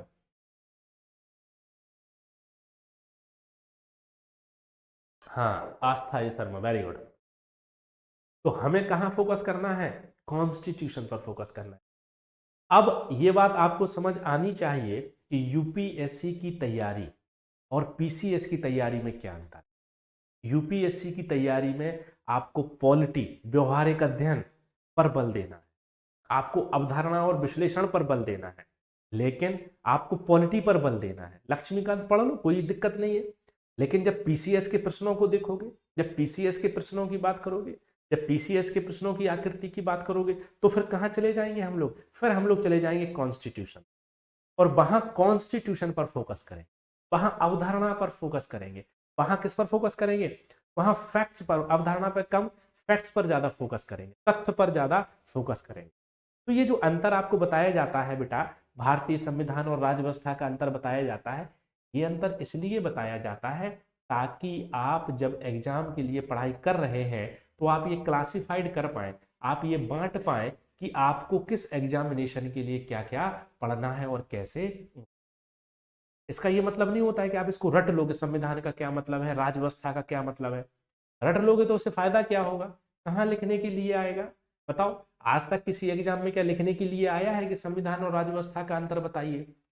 मुझे नहीं लगता कि किसी एग्जाम में पीटी में भी पूछा है और मेंस में पूछा है, कभी नहीं पूछेगा कि संविधान और राज्य व्यवस्था में क्या अंतर होता है, स्पष्ट करिए। या प्रीलिम्स में पूछ लेगा आपसे कि भारतीय संविधान और भारतीय राज्य व्यवस्था में क्या अंतर है, निम्न कथनों पर विचार करिए। क्यों पूछेगा वो इस टाइप के प्रश्न, कुछ मतलब ही नहीं है, ठीक है।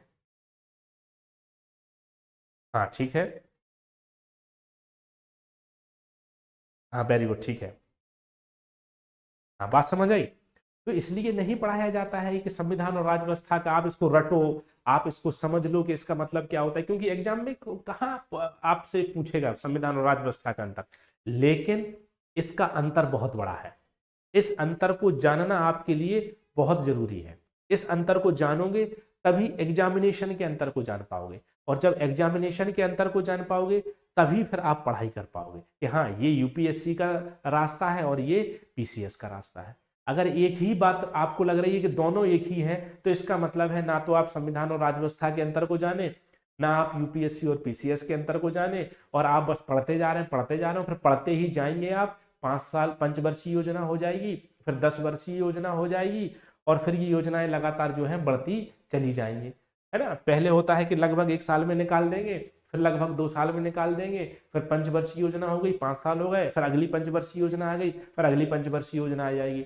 और जैसे ही आप जो है इस तैयारी में 3 पंचवर्षीय योजनाएं निकालेंगे, अर्थात 15 साल निकाल देंगे, ऐसे ही जो है आप जो है मैदान से बाहर हो गए, क्योंकि नए लोग आ जाएंगे, नई पढ़ने वाले बच्चे आ जाएंगे, फिर आप थक चुके होंगे, आपको लगेगा कि भैया हमें सब कुछ आता है, लेकिन सिलेक्शन क्यों नहीं हो रहा है? सवाल ये है। अगर हमने भैया 3 पंचवर्षीय योजनाएं निकाल दी, पढ़ते पढ़ते हमने 15 साल निकाल दिए, तो एग्जाम क्यों नहीं हो रहा है हमारा? एग्जाम इसलिए नहीं हो रहा है ना कि यूपीएससी के लिए भी वही किताब पढ़ रहे हैं, पीसीएस के लिए भी वही किताब पढ़ रहे हैं, यूपीएससी के लिए भी वही नोट्स पढ़ रहे हैं, पीसीएस के लिए भी वही नोट्स पढ़ रहे हैं, यूपीएससी के लिए भी उसी नोट से क्वेश्चन लिख रहे हैं, पीसीएस। एक नोट्स कैसे ऐसे हो सकता है कि सारे एग्जामिनेशन को कवर कर ले?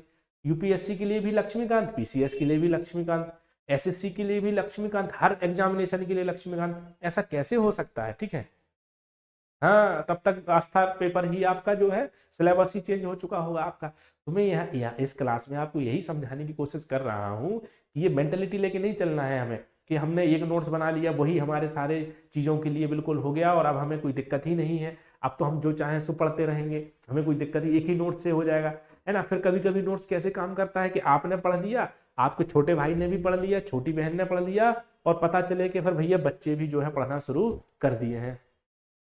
हाँ, बिल्कुल सही बात है, अंसारी कह रही है कि एक वर्षीय योजना ही आपको लेके चलनी है, बिल्कुल सही बात है। तो कुल मिलाकर कहने का मतलब क्या है? कहने का मतलब ये है कि जो एग्जामिनेशन की पढ़ाई कर रहे हैं, जिस एग्जामिनेशन की तैयारी कर रहे हैं, उस एग्जामिनेशन के अंतर को समझिए, उस एग्जामिनेशन को और एग्जामिनेशन से उसमें क्या डिफरेंस है उसको समझिए, और उस एग्जामिनेशन की प्रकृति को देखिए, उस एग्जामिनेशन के नेचर को देखिए, और फिर वो नेचर देखने के बाद आप डिसाइड करिए कि कैसे हमें चीजों को लेकर चलना है, कैसे हमें अपनी तैयारी को कुछ अलग करके रखना है, कैसे हमें अपनी तैयारी को उस एग्जामिनेशन के अनुरूप बनाना है। बात समझ आ रही? तो ये चीजें हमें दिमाग में रखनी पड़ेंगी, ठीक है। यूपीएससी की नोट्स का क्या करें? पढ़ो, करोगी क्या उसको? हाँ, सबका पैटर्न क्या होता है, ठीक है, ठीक है, वेरी गुड। हाँ ठीक है, पढ़ लो, कोई दिक्कत नहीं। चलो, बात समझ आई? देखो, ये व्यवहारिक अध्ययन है और ये क्या है आपका? ये आपका संविधान जो है। तो हमें किस संदर्भ में चीजों को पढ़ना है? हमें इस संदर्भ में चीजों को लेकर चलना है। क्या करना है? इस संदर्भ में चीजों को लेकर चलना। हमें थोड़ा सा फैक्ट्स पढ़ना है, हमें पीवाईक्यू के बेसिस पर ये एनालिसिस करना है कि फैक्ट्स को कैसे हम यूटिलाइज कर पाए, कैसे चीजों को हम अपने एग्जामिनेशन के संदर्भ में रख पाए, ठीक है। हाँ ठीक है, बात क्लियर है। तो हमें इस किताब का इन्होंने जो नाम रखा है, वो किताब जो है आपकी यूपीएससी के लिए हो बहुत मतलब महत्वपूर्ण हो सकती है। अगर आपको लगता है कि पढ़ना है तो ठीक है, पढ़ लो, लेकिन इस एग्जामिनेशन के लिए अपने पब्लिक सर्विस का जो एग्जामिनेशन है सीएसई, वहां मुझे नहीं लगता है कि इस किताब का इतना अधिक महत्व निकल कर आएगा। हमें थोड़ा सा फैक्चुअल चीजों को लेकर चल, क्या करना पड़ेगा? फैक्चुअल चीजों को लेकर हमें चलना पड़ेगा। क्लियर बात? बोलो, इतनी बात समझ है? तो अब फैक्ट्स हमें कैसे लेकर चलना पड़ेगा, फैक्ट्स पर हमें कैसे ध्यान देना पड़ेगा, ठीक है। तो हम संविधान को ही उठाते हैं, क्या उठाते हैं? संविधान को ही उठाते हैं, और संविधान से ही पढ़ना शुरू करते हैं। थोड़ा सा पढ़ भी लेते हैं, देखो, हम संविधान को ही उठाते हैं, क्या करते हैं? चलो, उठाते हैं संविधान। संविधान क्या पढ़ रहा है? संविधान, कॉन्स्टिट्यूशन, कॉन्स्टिट्यूशन, कॉन्स्टिट्यूशन, ठीक है। अच्छा, कॉन्स्टिट्यूशन परिभाषा आपको पता है, लेकिन कॉन्स्टिट्यूशन की जो रचना हुई है, कॉन्स्टिट्यूशन को जो लिखा गया है, संविधान को जो लिखा गया है, वो संविधान कैसे लिखा गया, वो संविधान हमारा, उसकी आकृति क्या है, उसकी संरचना कैसी, उसकी प्रकृति कैसी है, ठीक है। हाँ ठीक है, वही बहुत है। तो इसकी आकृति संरचना कैसी है, तो देखना जरा कि संविधान हमारा जो लिखा गया है वो कुछ कुछ चीजों के आधार पर लिखा। जैसे हमारे संविधान में बेटा एक प्रस्तावना है, क्या है? एक प्रस्तावना, एक प्रियम्बल है। हमारे संविधान में कुछ भाग हैं, क्या है? कुछ पार्ट्स हैं, कुछ भाग हैं। हमारे संविधान में कुछ अनुच्छेद हैं, मतलब आर्टिकल्स हैं, और हमारे संविधान में कुछ अनुसूची सूची मतलब शेड्यूल्स हैं। संविधान ऐसे ही लिखा गया है, अभी बता देंगे, गरिमा सिंह सब बताएंगे। पहले ये देखो, ये हमारा संविधान ऐसे ही, राज्य व्यवस्था की बात हम बाद में करेंगे, हम किसकी बात कर रहे हैं, संविधान की। संवैधानिक की बात क्यों कर रहे हैं ये भी मैं आपको बता चुका हूं कि पीसीएस जब आप पढ़ रहे हैं तो संवैधानिक मूल्यों को आपको ज्यादा ध्यान देना पड़ेगा, संवैधानिक विषय वस्तु को आपको ज्यादा ध्यान देना पड़ेगा।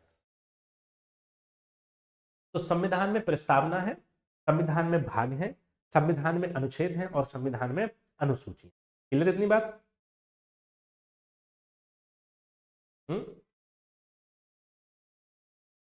क्लियर है इतनी बात? सही चल रहा है ना, मैंने नहीं बुलाया।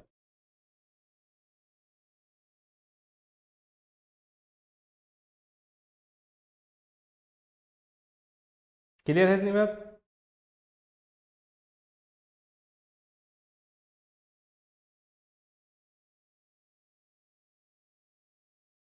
हाँ, अच्छा ठीक है, क्लियर है, वेरी गुड। क्लियर तो रहेगी, आप लोग इतने होशियार जो हैं। ठीक है, अच्छा देखो, हाँ देखो, हमारा संविधान जो है वो कैसे लिखा गया है कि हमारे संविधान में प्रस्तावना है, हमारे संविधान में कुछ भाग हैं, हमारे संविधान में कुछ अनुच्छेद हैं और हमारे संविधान में कुछ अनुसूचियां हैं। तो हमारे संविधान में प्रस्तावना कितनी है? तो हमारे संविधान में एक ही प्रस्तावना है, सिंपल, एक पेज की एक प्रस्तावना है, एक उद्देशिका है। क्या है बेटा? एक उद्देशिका। और हमारे संविधान में भाग कितने हैं? यहां से कुछ चीजें बदल जाती हैं। यहां से चीजें कैसे बदलती हैं थोड़ा सा ध्यान से देखना, कि अगर हम इसको बांटें, कब बांटें कि 26 जनवरी 1950 को हम देखें, क्या देखें कि 26 जनवरी 1950 को जिस दिन हमारा संविधान लागू हुआ, तो उस दिन बेटा हमारे संविधान में कितने भाग थे? 22 भाग थे। कितने अनुच्छेद थे? 395 अनुच्छेद। और कितनी अनुसूचियां थी? 8 अनुसूची। कितनी अनुसूचियां थी? 8 अनुसूची। ठीक है, लेकिन 1950 से लेके लेके हमारा संविधान जो विकसित होता रहा और हमारा संविधान जो बढ़ता रहा, तो आज क्या हमारे संविधान में इतने ही भाग हैं? नहीं, हमने कहा कि आज की अगर हम बात कर लें, और आज तारीख कितनी है बताओ मुझे, आज तारीख कितनी है? आज 20 जनवरी है, मान लो। क्या है देखो, 20/1/2025। तो आज हमारे संविधान में 25 भाग हैं। आज हमारे संविधान में बेटा कितने आर्टिकल हैं? 4 4 8, 448 आर्टिकल और 12 अनुसूचियां हैं। इतनी सी बात क्लियर है? हाँ वेरी गुड, ठीक है, ठीक। 20/1/2025 तारीख है आज। तो हमारे भाग भी बढ़े, हमारी अनुच्छेद भी बढ़े और हमारी अनुसूचियां भी बढ़ी। तो हमारी जो अनुसूचियां बढ़ी हैं वो कितनी बढ़ी हैं बेटा? वो 4 बढ़ गई। 8 से 9, 10, 11 और 12 है। तो 4 अनुसूचियां हमारी बढ़ी हैं और ये भाग भी बढ़ गए और ये हमारे जो है अनुच्छेद भी बढ़ गए। ठीक है, क्लियर बात? अच्छा, अब सवाल ये है कि वो कौन कौन से भाग हैं जो बड़े हैं। क्या सवाल आ जाता है कि वो कौन कौन से भाग हैं जो हमारे संविधान में जोड़े गए हैं, ये हमें देखना पड़ेगा। देखो जरा कि वो कौन कौन से भाग हैं जो हमारे संविधान में जोड़े गए। तो एक भाग है भाग 4A, वो जोड़ा गया। जोड़ा गया कि नहीं जोड़ा गया? भाग 9 जोड़ा गया, भाग 9A जोड़ा गया, जोड़ा गया, भाग 9B जोड़ा गया और भाग 14A जोड़ा गया। क्या किया गया? भाग 14A जोड़ा गया। ये लिखो, सब फैक्ट्स बता रहा हूं अब मैं। हाँ, कौन कौन से भाग जोड़े गए? तो कितना भाग जोड़ा गया? भाग 4A जोड़ा गया, भाग 9 जोड़ा गया, भाग 9A जोड़ा गया, भाग 9B जोड़ा गया और भाग 14A जोड़ा गया। हाँ ठीक है आस्था, ये भाग हमने जोड़े। ठीक है, तो कितने भाग जोड़े? 1 2 3 4 5। कितने भाग जोड़े हमने? 5, है ना? ठीक है, कितने भाग जोड़े हमने? 5 जोड़े। हाँ है।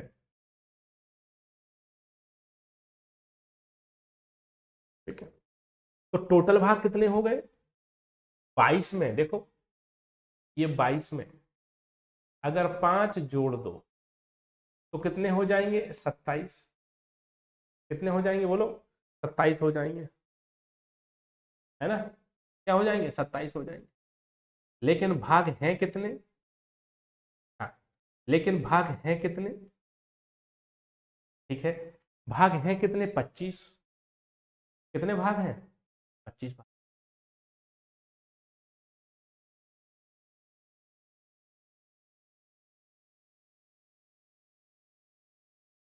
लेकिन 25 ही तो है, दो भाग का क्या हुआ? कहाँ गए वो दो भाग हमारे? बोलो, 25 क्यों है? 27 होने चाहिए। हम्म।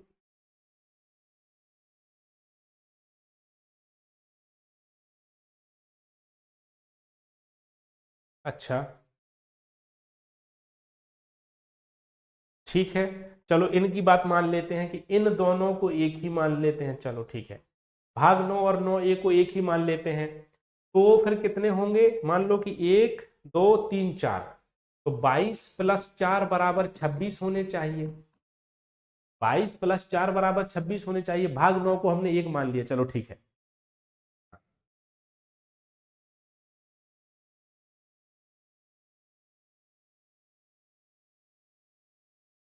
नहीं, ऐसे थोड़ी है कि 14A में ऐड होगा, नहीं, ऐसा नहीं है। ठीक है, ऐसा नहीं है। अच्छा, ऐसा इसलिए है कि भाग 9 तो पहले से था, तो भाग 9 में को हम ऐड ना मान के 9A 9B को ऐड मान लेते हैं। तो चलो हम ये मान लेते हैं कि भाग 9 था, तो 22 में 4 जोड़े तो 26 हो गए। चलो हम नहीं, वो 14 और 14 ये अलग अलग है। 9 और 9A को हमने एक मान लिया। आप लोगों की बात मैंने मान ली, ठीक है, आप लोगों की बात मैंने मान ली, ठीक है। तो पहले 22 थे, तो 5 और जोड़े, कौन कौन से? 4A, 9 और 9A एक हो गया, तो 4 1 2 3 4 और जुड़े, तो 22 में 4 जुड़े तो 26 हो गए। फिर भी 25 है, ऐसा क्यों? नहीं, नहीं, फिर भी 25 ही क्यों है?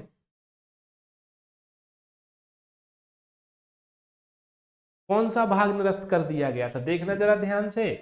ये 26 भाग हो गए हैं, लेकिन 7वां भाग, कौन सा भाग? 7वां भाग निरस्त कर दिया गया। निरस्त कर दिया, याद करो, याद करो, निरस्त कर दिया गया। अनुच्छेद 238, ये वाला भाग जो है निरस्त कर दिया गया। इसलिए 7वां भाग हम नहीं पढ़ते हैं। क्या नहीं करते हैं?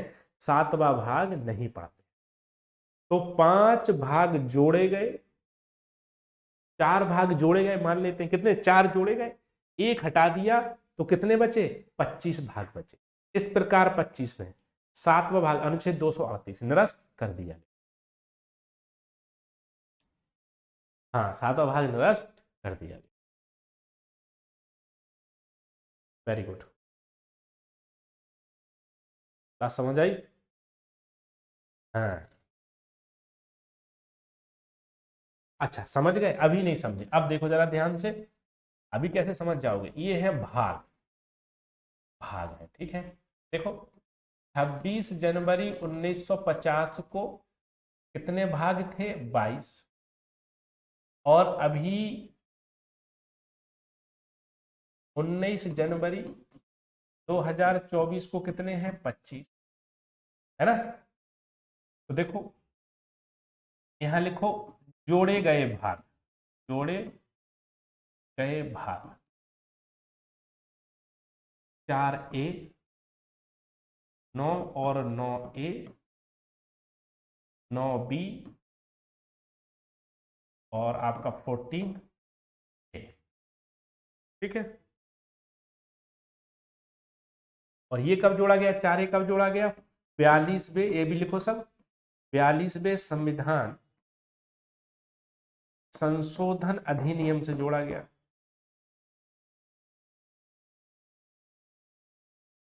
42वें संविधान संशोधन अधिनियम 1976 से जोड़ा गया।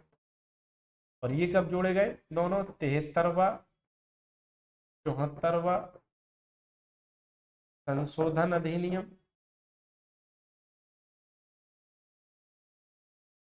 1992। ये कब जोड़ा गया बेटा? 97th constitutional amendment act 2011। और ये कब जोड़ा गया? 42वां संशोधन 1976। 1976 ये जोड़े भी गए भाग, ये लिख लो सब। हाँ हाँ, बताएंगे बताएंगे बेटा, बता रहे हैं, आप लिखो पहले, परेशान नहीं होना है, सब कुछ पता चलेगा आपको,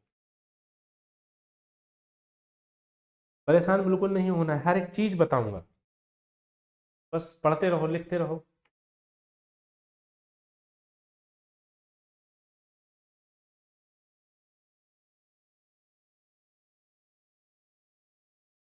हाँ ठीक है, तो देखो 22 में 4 जोड़े तो 26 हो रहे हैं, लेकिन अब यहां लिखो हटाया गया भाग, हटाया गया भाग, कौन सा भाग हटा दिया गया? 7वां भाग हटा दिया गया, ठीक है, 7वां भाग हटा दिया। हाँ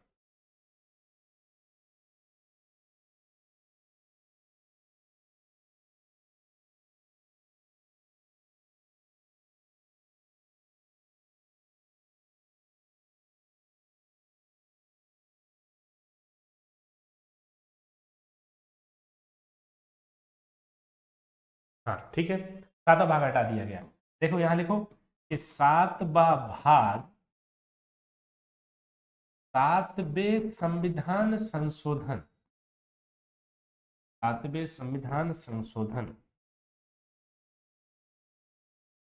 अधिनियम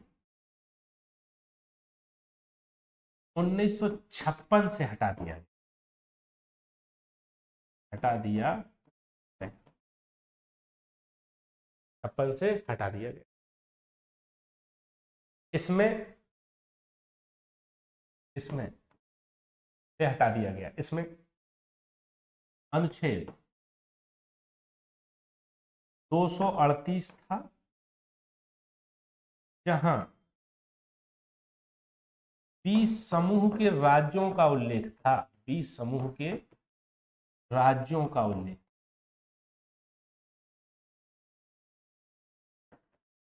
राज्यों का उल्लेख था। ये वाली बात लिखो, जहां 20 समूह के राज्यों का उल्लेख।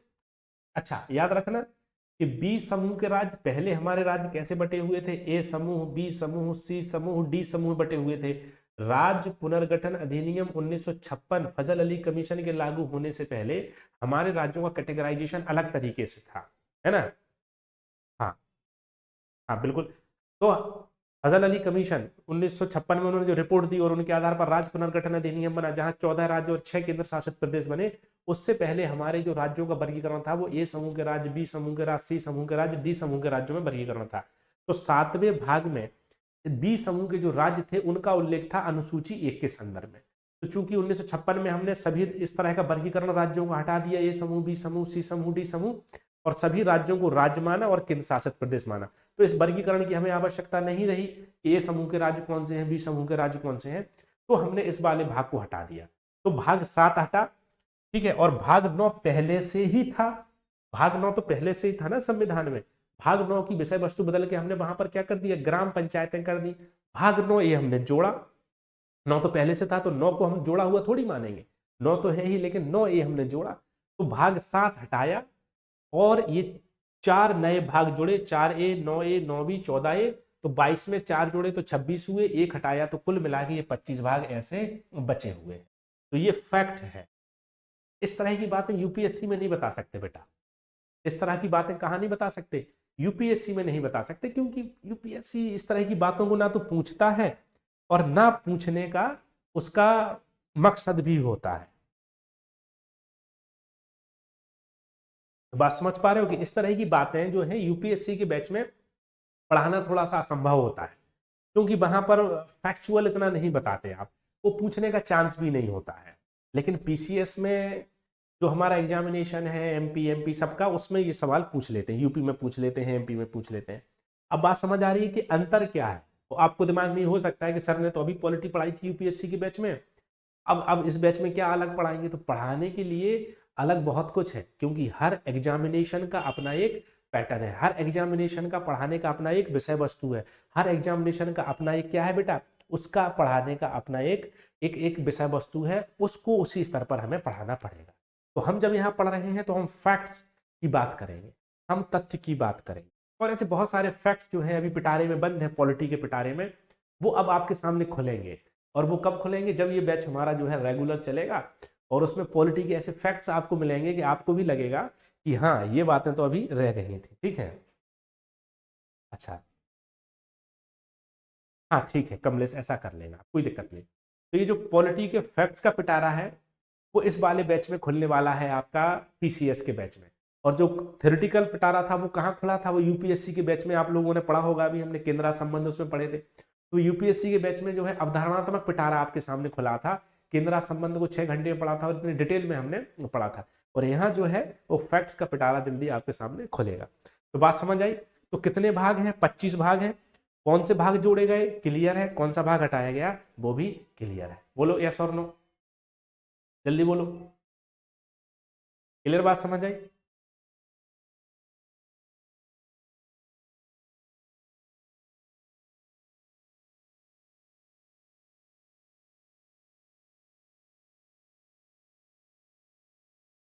हम्म, तो अब देखो इस, हाँ ठीक है हो जाएंगे, कोई दिक्कत नहीं है। अब देखो एक बात, तो ये 25 कैसे हैं ये बात समझ आई। आर्टिकल्स बाद में पढ़ेंगे। थोड़ा सा ये देखो कि ये जो अनुसूचियां हैं, पहले कितनी अनुसूचियां थी, पहले 8 अनुसूचियां। ठीक है, हाँ, पहले कितनी अनुसूचियां थी, पहले कितनी अनुसूचियां थी। हाँ बिल्कुल, बेसिक टू एडवांस पढ़ाएंगे। देखो बेटा ये बेसिक ही तो है। पहले मैंने बताया कि कितने भाग थे, अब कितने हैं, कौन कौन से भाग जुड़े, कौन कौन से भाग नहीं जुड़े, उस पर बात करी। हाँ अनुसूचियों पर कर रहे हैं, फिर हम अनुच्छेदों पर बात करेंगे, एक एक पार्ट्स में क्या क्या अनुच्छेद हैं उस पर हम बात करेंगे, परेशान मत हो। ठीक है, नीतू ठाकुर बिल्कुल। पहले 8 अनुसूचियां थी, अभी कितनी हो गई हैं, 12। कितनी अनुसूचियां जुड़ गई हैं, 4 अनुसूचियां जुड़ गई हैं, है ना। तो अनुसूचियां जो जुड़ी हैं, वो अनुसूचियां आपकी कौन कौन सी जुड़ी और उन अनुसूचियों में क्या क्या लिखा हुआ है, उस पर थोड़ी सी बात करते हैं। फैक्ट्स के बारे में थोड़ी सी बात करते हैं। क्या करते हैं, फैक्ट्स के बारे में बात करते हैं। देखो थोड़ा सा, एक थोड़ा सा पॉइंट बनाओ, अनुसूची, अनुसूची, अनु शेड्यूल्स,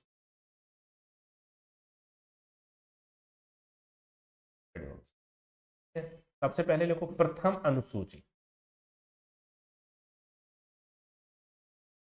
प्रथम अनुसूची। प्रथम अनुसूची में क्या लिखा है, देखो, राज्य और केंद्र शासित प्रदेशों के नाम, प्रदेशों के नाम तथा भूभाग, भूभाग। देखो जल्दी, हाँ अब 8 है तो पहली अनुसूची लिख लो, क्या है, राज्य और केंद्र शासित प्रदेशों के नाम। जो 28 हमारे राज्य हैं और जो 8 केंद्र शासित प्रदेश हैं, उनके नाम और उनके भूभाग का उल्लेख इस अनुसूची में किया गया है, लिख लो। अर्थात अर्थात 28 राज्य तथा 8 केंद्र शासित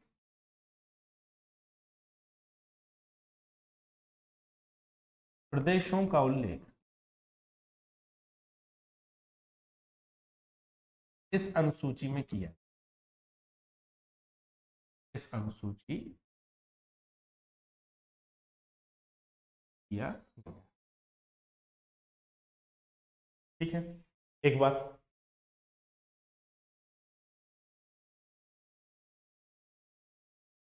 हाँ हो जाएगा बेटा, परेशान मत हो।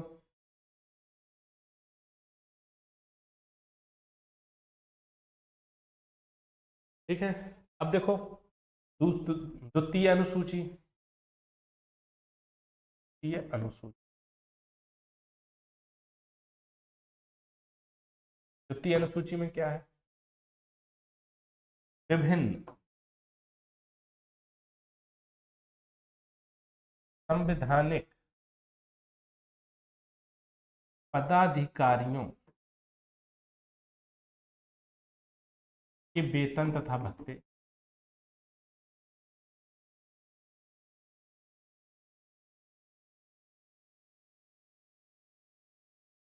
वेतन तथा भत्ते,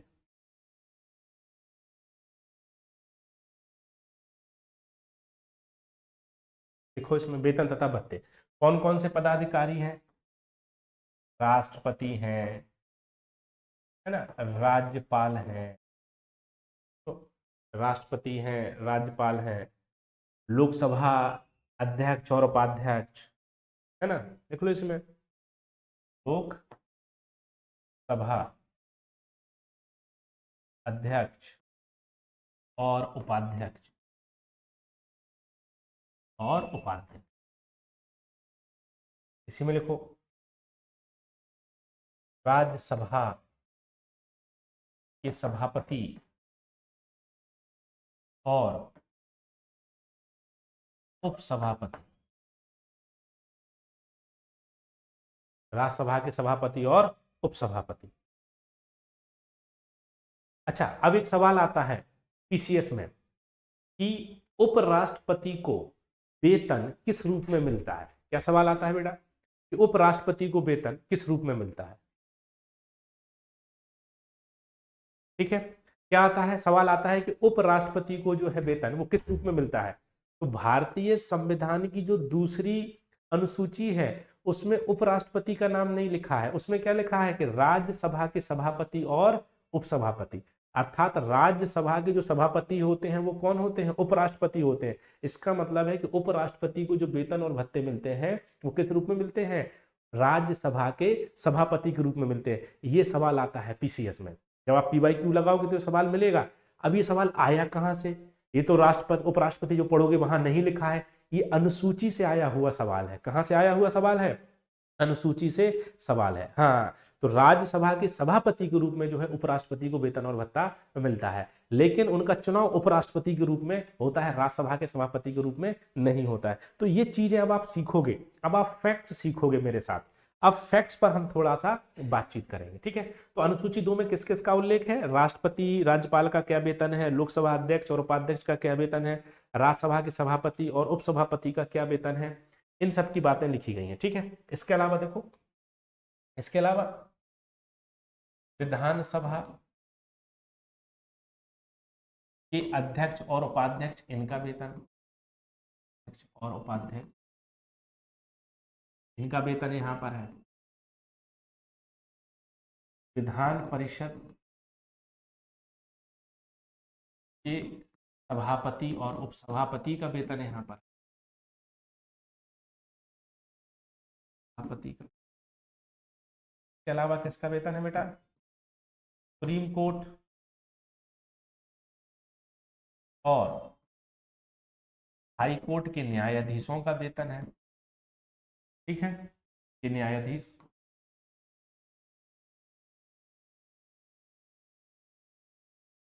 और किसका वेतन है? यहां पर है आपका कैग का। कैग मतलब नियंत्रक एवं महालेखा लेखा, इनके वेतन का उल्लेख यहां पर किया गया है।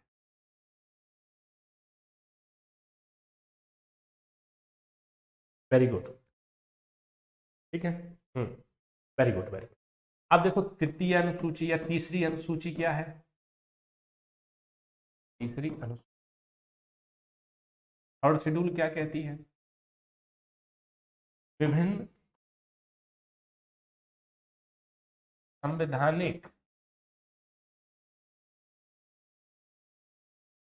पदाधिकारियों कि शपथ और प्रतिज्ञा, शपथ और प्रतिज्ञा, ठीक है, कर लो, कोई दिक्कत नहीं।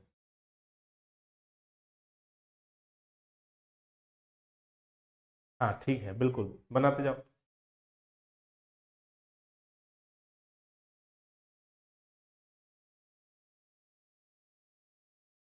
देखो कौन किस किस के प्रतिज्ञान है, संघीय और राज्यों के मंत्री की शपथ क्या है वो यहां दी गई है, और संसद और राज्य विधानमंडल के सदस्यों की शपथ यहां दी गई है ना। और सुप्रीम कोर्ट तथा हाई कोर्ट के न्यायाधीश और कैग, लिख लो, इनकी शपथ यहां पर दी गई है।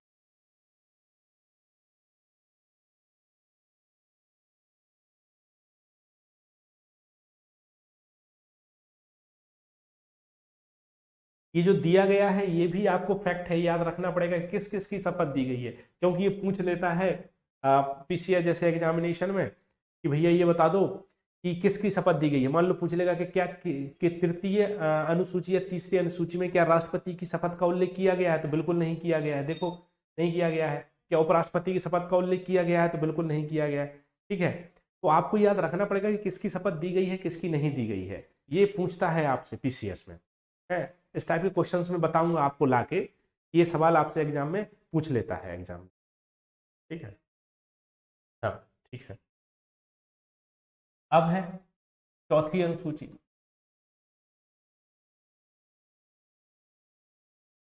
चौथी चौथी अनुसूची में क्या है, राज्यसभा की सीटों का राज्यों तथा केंद्र शासित प्रदेशों को आवंटन, प्रदेशों को मतलब कि राज्यसभा की जो 245 सीटें हैं उन सीटों में से किस राज्य को कितनी सीट मिलेंगी, किस केंद्र शासित प्रदेश को कितनी सीट मिलेंगी, नहीं ये 12 बजे तक क्लास होगी आपकी, कितनी सीट मिलेंगी उसका उल्लेख इसमें किया गया है। ठीक है, फिर पांचवी अनुसूची, पांचवी में क्या है, अनुसूचित तथा जनजातीय क्षेत्रों का प्रशासन एवं नियंत्रण, एडमिनिस्ट्रेशन एवं कंट्रोल, प्रशासन एवं नियंत्रण, ये पांचवी अनुसूची है। फिर छठवीं अनुसूची, छठवीं अनुसूची में क्या है, असम, त्रिपुरा, मिजोरम और मेघालय के अनुसूचित तथा जनजातीय क्षेत्रों का प्रशासन। देखो लिखते जाओ,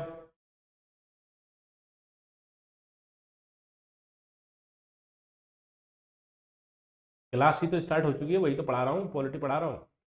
तो देखो अब पांचवी और छठवीं अनुसूची में क्या अंतर है बेटा, इन शेड्यूल में क्या डिफरेंस है, इन शेड्यूल में डिफरेंस ये है कि छठवीं अनुसूची केवल 4 राज्यों की बात करता है, असम, त्रिपुरा, मिजोरम और मेघालय, लेकिन आपकी जो पांचवी अनुसूची है इन 4 राज्यों को छोड़ के अगर अन्य राज्यों में इस टाइप के अनुसूचित और जनजाति क्षेत्र हैं तो वहां पर इनका आपका नियंत्रण किया जाएगा।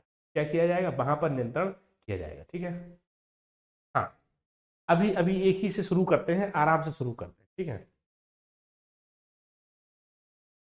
नहीं कुछ नहीं लेना है, आप केवल पढ़ते रहिए, कोई बुक नहीं लेनी है आपको। ठीक है, और देखो 7वीं अनुसूची, 7वीं में क्या लिखा है, देखो इसमें 3 सूचियों का उल्लेख किया गया है, सूचियों का उल्लेख किया गया है। कौन कौन सी सूचियां हैं, संघ सूची, राज्य सूची और संवर्ती, ये 7वीं अनुसूची है आपकी, और 8वीं अनुसूची है।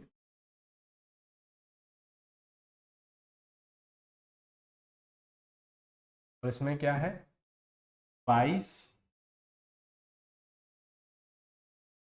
आधिकारिक भाषाओं का उल्लेख,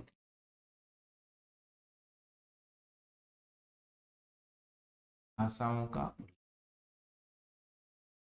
उल्लेख किया गया 8वीं अनुसूची। वेरी गुड, वेरी गुड, ठीक है, ठीक है, करेक्ट।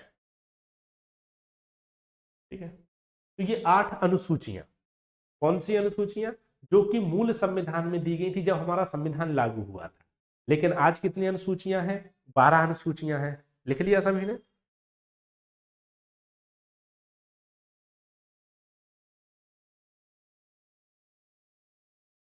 हाँ 4 और हैं, लेकिन 4 और अभी नहीं, 4 और अगली क्लास में करेंगे। ठीक है, तो 4 और अगली क्लास में करेंगे। तो ये देखो क्या बेटा, ये देख लो, तो ये हमने कहा, तो अभी तक मैंने आपको मूल संविधान की 8 अनुसूचियां पढ़ाई।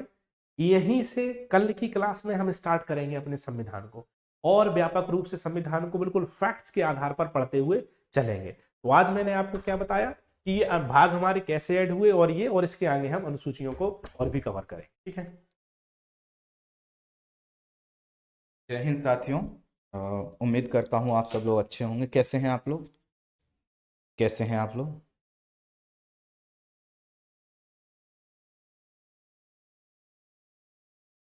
गुड़िया जी कह रही हैं अवशिष्ट सूची किस में आएगी? अभी तो क्लास चालू हुई है। अवशिष्ट विशिष्ट जो होते होंगे सब आ जाएंगे। कैसे हैं सब लोग? बढ़िया है। अच्छा, मैं इसलिए आया हूँ एक माफ़ी मांगने के लिए कि बहुत से साथियों को स्टार्टिंग में ना क्लास को लॉगिन करने में दिक्कत हुई। तो देखो, ये टेक्निकल चीज़ें हैं ना जो हमारे हाथ में नहीं होती। लेकिन आप किसी भी स्टूडेंट का मैसेज आया तो हम लोग तुरंत जो है कि काम पर लग गए थे। अब जो ऐप वाली टीम है हमारी, वो 9:30 से वर्किंग होती है, क्योंकि वो लोग भी घर से आते हैं ना, कहीं से चल कर आते हैं काम करने। लेकिन जैसे ही वो लोग आए हम लोग लग गए थे। तो आज जो भी थोड़ी बहुत टेक्निकल प्रॉब्लम आई थी, जो कि अब एक बिल्कुल सॉर्ट आउट हो चुकी हैं, तो उसके लिए मैं माफ़ी चाहता हूँ। और हमारा प्रयास यही रहता है कि आपको कोई दिक्कत ना आए। इसलिए आप भी कभी परेशान मत होइएगा, क्योंकि ये बात मुझे इसलिए कहनी पड़ रही है कि बहुत से ऐसे साथी होंगे जो इससे पहले हम लोगों से पेड क्लास में नहीं पढ़े होंगे। आपके लिए ना, मतलब हमारा प्रयास यही रहता है कि आपका क्लास का एक्सपीरियंस इतना शानदार हो कि आप कहो कि इतने अच्छे से कैसे कोई कर सकता है। तो हम लोग उसी तरह से करना चाहते हैं, और उसी तरह से चीज़ों को हम लोग आगे बढ़ाएंगे। बाकी सर बहुत अच्छे से पढ़ा रहे हैं। सर ने स्टार्टिंग का जो भी आपको बताया कि पीसीएस का मतलब क्या है ना, क्या क्या एग्ज़ाम है, कैसे करना है, अच्छे से पढ़िए। पॉजिटिव माइंडसेट के साथ क्लास में हमेशा आइएगा। और एक ही सपना देखिए भाई बहनों, कि अगला जब भी हम पेपर देंगे तो हमारा जो अटेम्प्ट होगा वो लास्ट अटेम्प्ट हो। जितने फीस में हम लोग ये क्लास करवा रहे हैं ना, इतने में कोई आपको जो है कि अपना एक बुकलेट भी नहीं देता है। लेकिन बस हम इसी उम्मीद में आपके साथ मेहनत कर रहे हैं कि आपका रिजल्ट आएगा तो हमारा भी सपना साकार हो सकेगा। और हम भी कह सकेंगे कि देखो भाई, अब हम फीस बढ़ा रहे हैं क्योंकि हमने इतना लॉस उठाकर इन भाई बहनों को यहाँ सिलेक्शन तक पहुँचाया, रिजल्ट तक पहुँचाया, है ना। तो मुझे आपसे एक भी पैसा नहीं चाहिए। और आपने देखा होगा जो भी भाई बहन हैं, आज तक कभी भी हमारी टीम से ये नहीं हुआ कि एक पैसा भी भेज दीजिए, हमें आपको ये नोट्स भेजना है, हमारे यहाँ कुछ होता है। अब आपने एडमिशन ले लिया है, अब पूरी जिम्मेदारी हमारी है नोट्स वगैरह जितनी जो भी चीज़ें आपको मिलनी है सब आपको फ्री मिलेंगे। सबसे अच्छी चीज़ है कि हम लोग प्रयास ये कर रहे हैं। कल हम और सर लगभग 2 घंटे बैठे रहे और हम लोगों ने यही डिस्कस किया, यही प्लान किया कि हम इतना शानदार नोट्स बनवाएंगे कि बाकी चीज़ों पर आपकी डिपेंडेंसी ख़त्म हो जाए। आपके पास इतना अच्छा नोट्स, इतना अच्छा कॉन्सेप्ट क्लियरिटी हो कि आप उसी को रिवाइज करके एग्जाम हॉल में जाएं और जब क्वेश्चन आए तो आपके चेहरे की मुस्कुराहट बढ़ती चली जाए। आपको लगे यार ये तो कमाल हो गया कि पेपर छप गया है और हम छापने जा रहे हैं। हम पर भरोसा कीजिए, आप अगले 10-15 दिनों में ही देखेंगे कि पॉलिटी में जो आपके साथ जादू होने वाला है, आने वाले अन्य सब्जेक्ट में जो जादू होने वाला है वो बहुत इंटरेस्टिंग होगा। अगली चीज़ ये है कि आप में से कुछ साथी कह रहे हैं कि सर हम तो बीपीएससी के हैं, हम यूपीपीएससी के हैं, कोई दिक्कत नहीं है। आपका राज्य का सबका अलग अलग होगा। अभी ये कॉमन है ना? जो जैसे पॉलिटी सर पढ़ा रहे हैं ऐसी जब हम इंडिया वर्ल्ड की ज्योग्राफी पढ़ेंगे तो भी कॉमन बैच होगा। लेकिन आप किसी भी राज्य का हो, जीएस का एक पॉइंट हम नहीं छोड़ेंगे। तो चिंता मत कीजिए। आप चिंता करेंगे ना तो फिर हमें घबराहट होती है कि हम लगता है बात आप अपनी नहीं समझा पाए। आप बिल्कुल चिंता मत कीजिए, बस आप चेक करते चलिए। आपके पास देखिए सिलेबस है, आप उसको निकाल लीजिए और उसको देखते चलिए कि भाई क्या क्या कंप्लीट होते जा रहा है। 1 साल का हम लोगों ने समय इसीलिए लिया है ना कि हम हर चीज़ को बेहतर तरीके से करवा सकें, है ना? और मैं एक ही चीज़ चाहूँगा कि सर ने बैच स्टार्ट किया है तो सर को ढेर सारा भाई बहनों प्यार दीजिएगा। जो प्यार आप मुझे देते आए हैं सर को भी आपने यूपीएससी की क्लास में वही प्यार दिया है। इससे क्या होता है ना, देखो पैसे तो हम चाहिए नहीं, अब जो आपको देना था वो दे चुके हो। क्लास में जब आओ और एक आत्मीयता लगे कि सर आए हैं, भैया आए हैं पढ़ाने, है ना? और इस तरह का इमोशनल जुड़ाव हो कि लगे कि हाँ मज़ा आ रहा है ना? नहीं तो बताओ हम यहाँ पे हैं, आप वहाँ पर हो, आपके जीवन में बहुत सी परेशानियाँ चल रही हैं और हम लोग भी बहुत से उतार चढ़ाव से गुजरते हैं। हम आके मुंह फुला के या जो है कि टेंशन में पढ़ा रहे हैं तो आपको अच्छा नहीं लगेगा, और आप आके अगर यहाँ पे परेशान हो गए तो हमें अच्छा नहीं लगे। तो बहुत पॉजिटिव सोचिए, है ना? मैं तो एक ही चीज़ जानता हूँ कि ये प्लेटफॉर्म जो आपको मिला है, आपने बहुत कुछ अच्छा कर्म किया होगा। नहीं तो सर हम लोगों की इतनी ईमानदारी कोई नहीं रखता। हम इसी मुखर्जी नगर में हम पले बढ़े हैं और हम खूब अच्छे से देख रहे हैं कि क्या क्या होता है बैच के साथ, है ना? तो अच्छे से जो है कि, है ना, अच्छे से आप लोग पढ़िए, अपनी जर्नी को एंजॉय। ठीक है। बाकी एक चीज़ और है ना? छोटा सा आपसे 2 मिनट का एक रिक्वेस्ट है, एक काम है, ठीक है? बताऊं सब लोग तैयार हैं सुनने के लिए?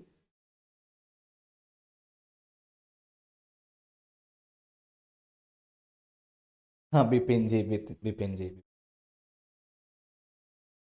अच्छा, एक काम ये है कि अभी आप सब लोग यूट्यूब पर जाइएगा तो अपना जो चैनल था नया वाला उसका नाम रखा गया था रिजल्ट मित्रा 2.0। तो उसका नाम हम लोगों ने कल रात को चेंज कर दिया है ना? उसका नाम सर हम लोगों ने रखा है सुनील वर्मा संवाद। ठीक है, सुनील वर्मा संवाद। तो आप क्या कीजिएगा, यूट्यूब पर उसको सर्च कीजिएगा सभी लोग, है ना? तो उससे क्या होगा, वो सर्च में थोड़ा सा चैनल आ जाएगा। आपको क्या करना है सर, मैं अगला पेज यूज कर लूँ? आपने तो पूरा भर रखा है सर।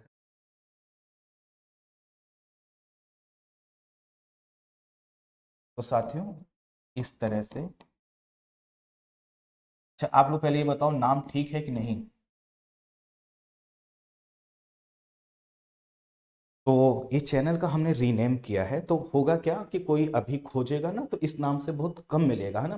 तो आपको तब खोजते रहना। हो सकता है आपको अभी रिजल्ट मित्रा 2.0 दिखाए, लेकिन आप उसको स्क्रॉल करते हुए जब आपको दिख जाए रिजल्ट मित्रा 2.0 उसी पर क्लिक करके बस आप क्या कीजिएगा, कोई एक वीडियो पूरी चला के छोड़ दीजिए। कोई भी एक वीडियो, छोटी सी वीडियो ले लीजिएगा, आपका ज़्यादा समय ना लगे, डेटा एकदम लो कर दीजिएगा, 144 पर करके छोड़ दीजिएगा। इससे क्या होगा, ये थोड़ा सा चैनल सर्च में आ जाएगा। ठीक है, क्लियर?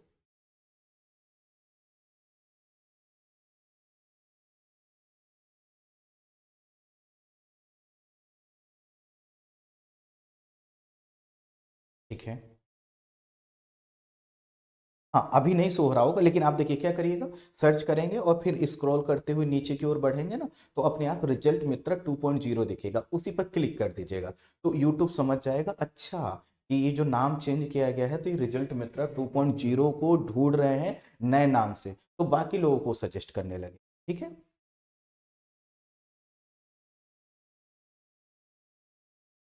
ठीक है। तो आपको क्या करना है, सुनील वर्मा संवाद जो कि अपना रिजल्ट मित्रा 2.0 था, उसका नाम हमने चेंज किया है, तो आप सब लोग कर लीजिए। ठीक है साथियों। अच्छा, रिजल्ट मित्रा 2.0 सर्च करने पर सुनील वर्मा संवाद शो हो रहा है। ठीक है। बस अब क्या करेंगे, आपको ये सर्च करना है, ये डालकर, ताकि आगे चलकर कोई अगर इस तरह से डाले तो तुरंत आ जाए। ठीक है साथियों।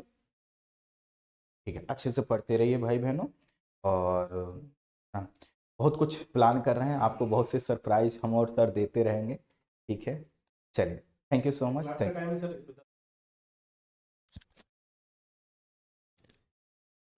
अभी मैं सर से बात करूंगा, है ना, फिर जो है कि अभी कल तो 10 से 12 ही होगी क्लास, फिर उसके बाद हम लोग डिस्कस कर लेंगे। ठीक है सर।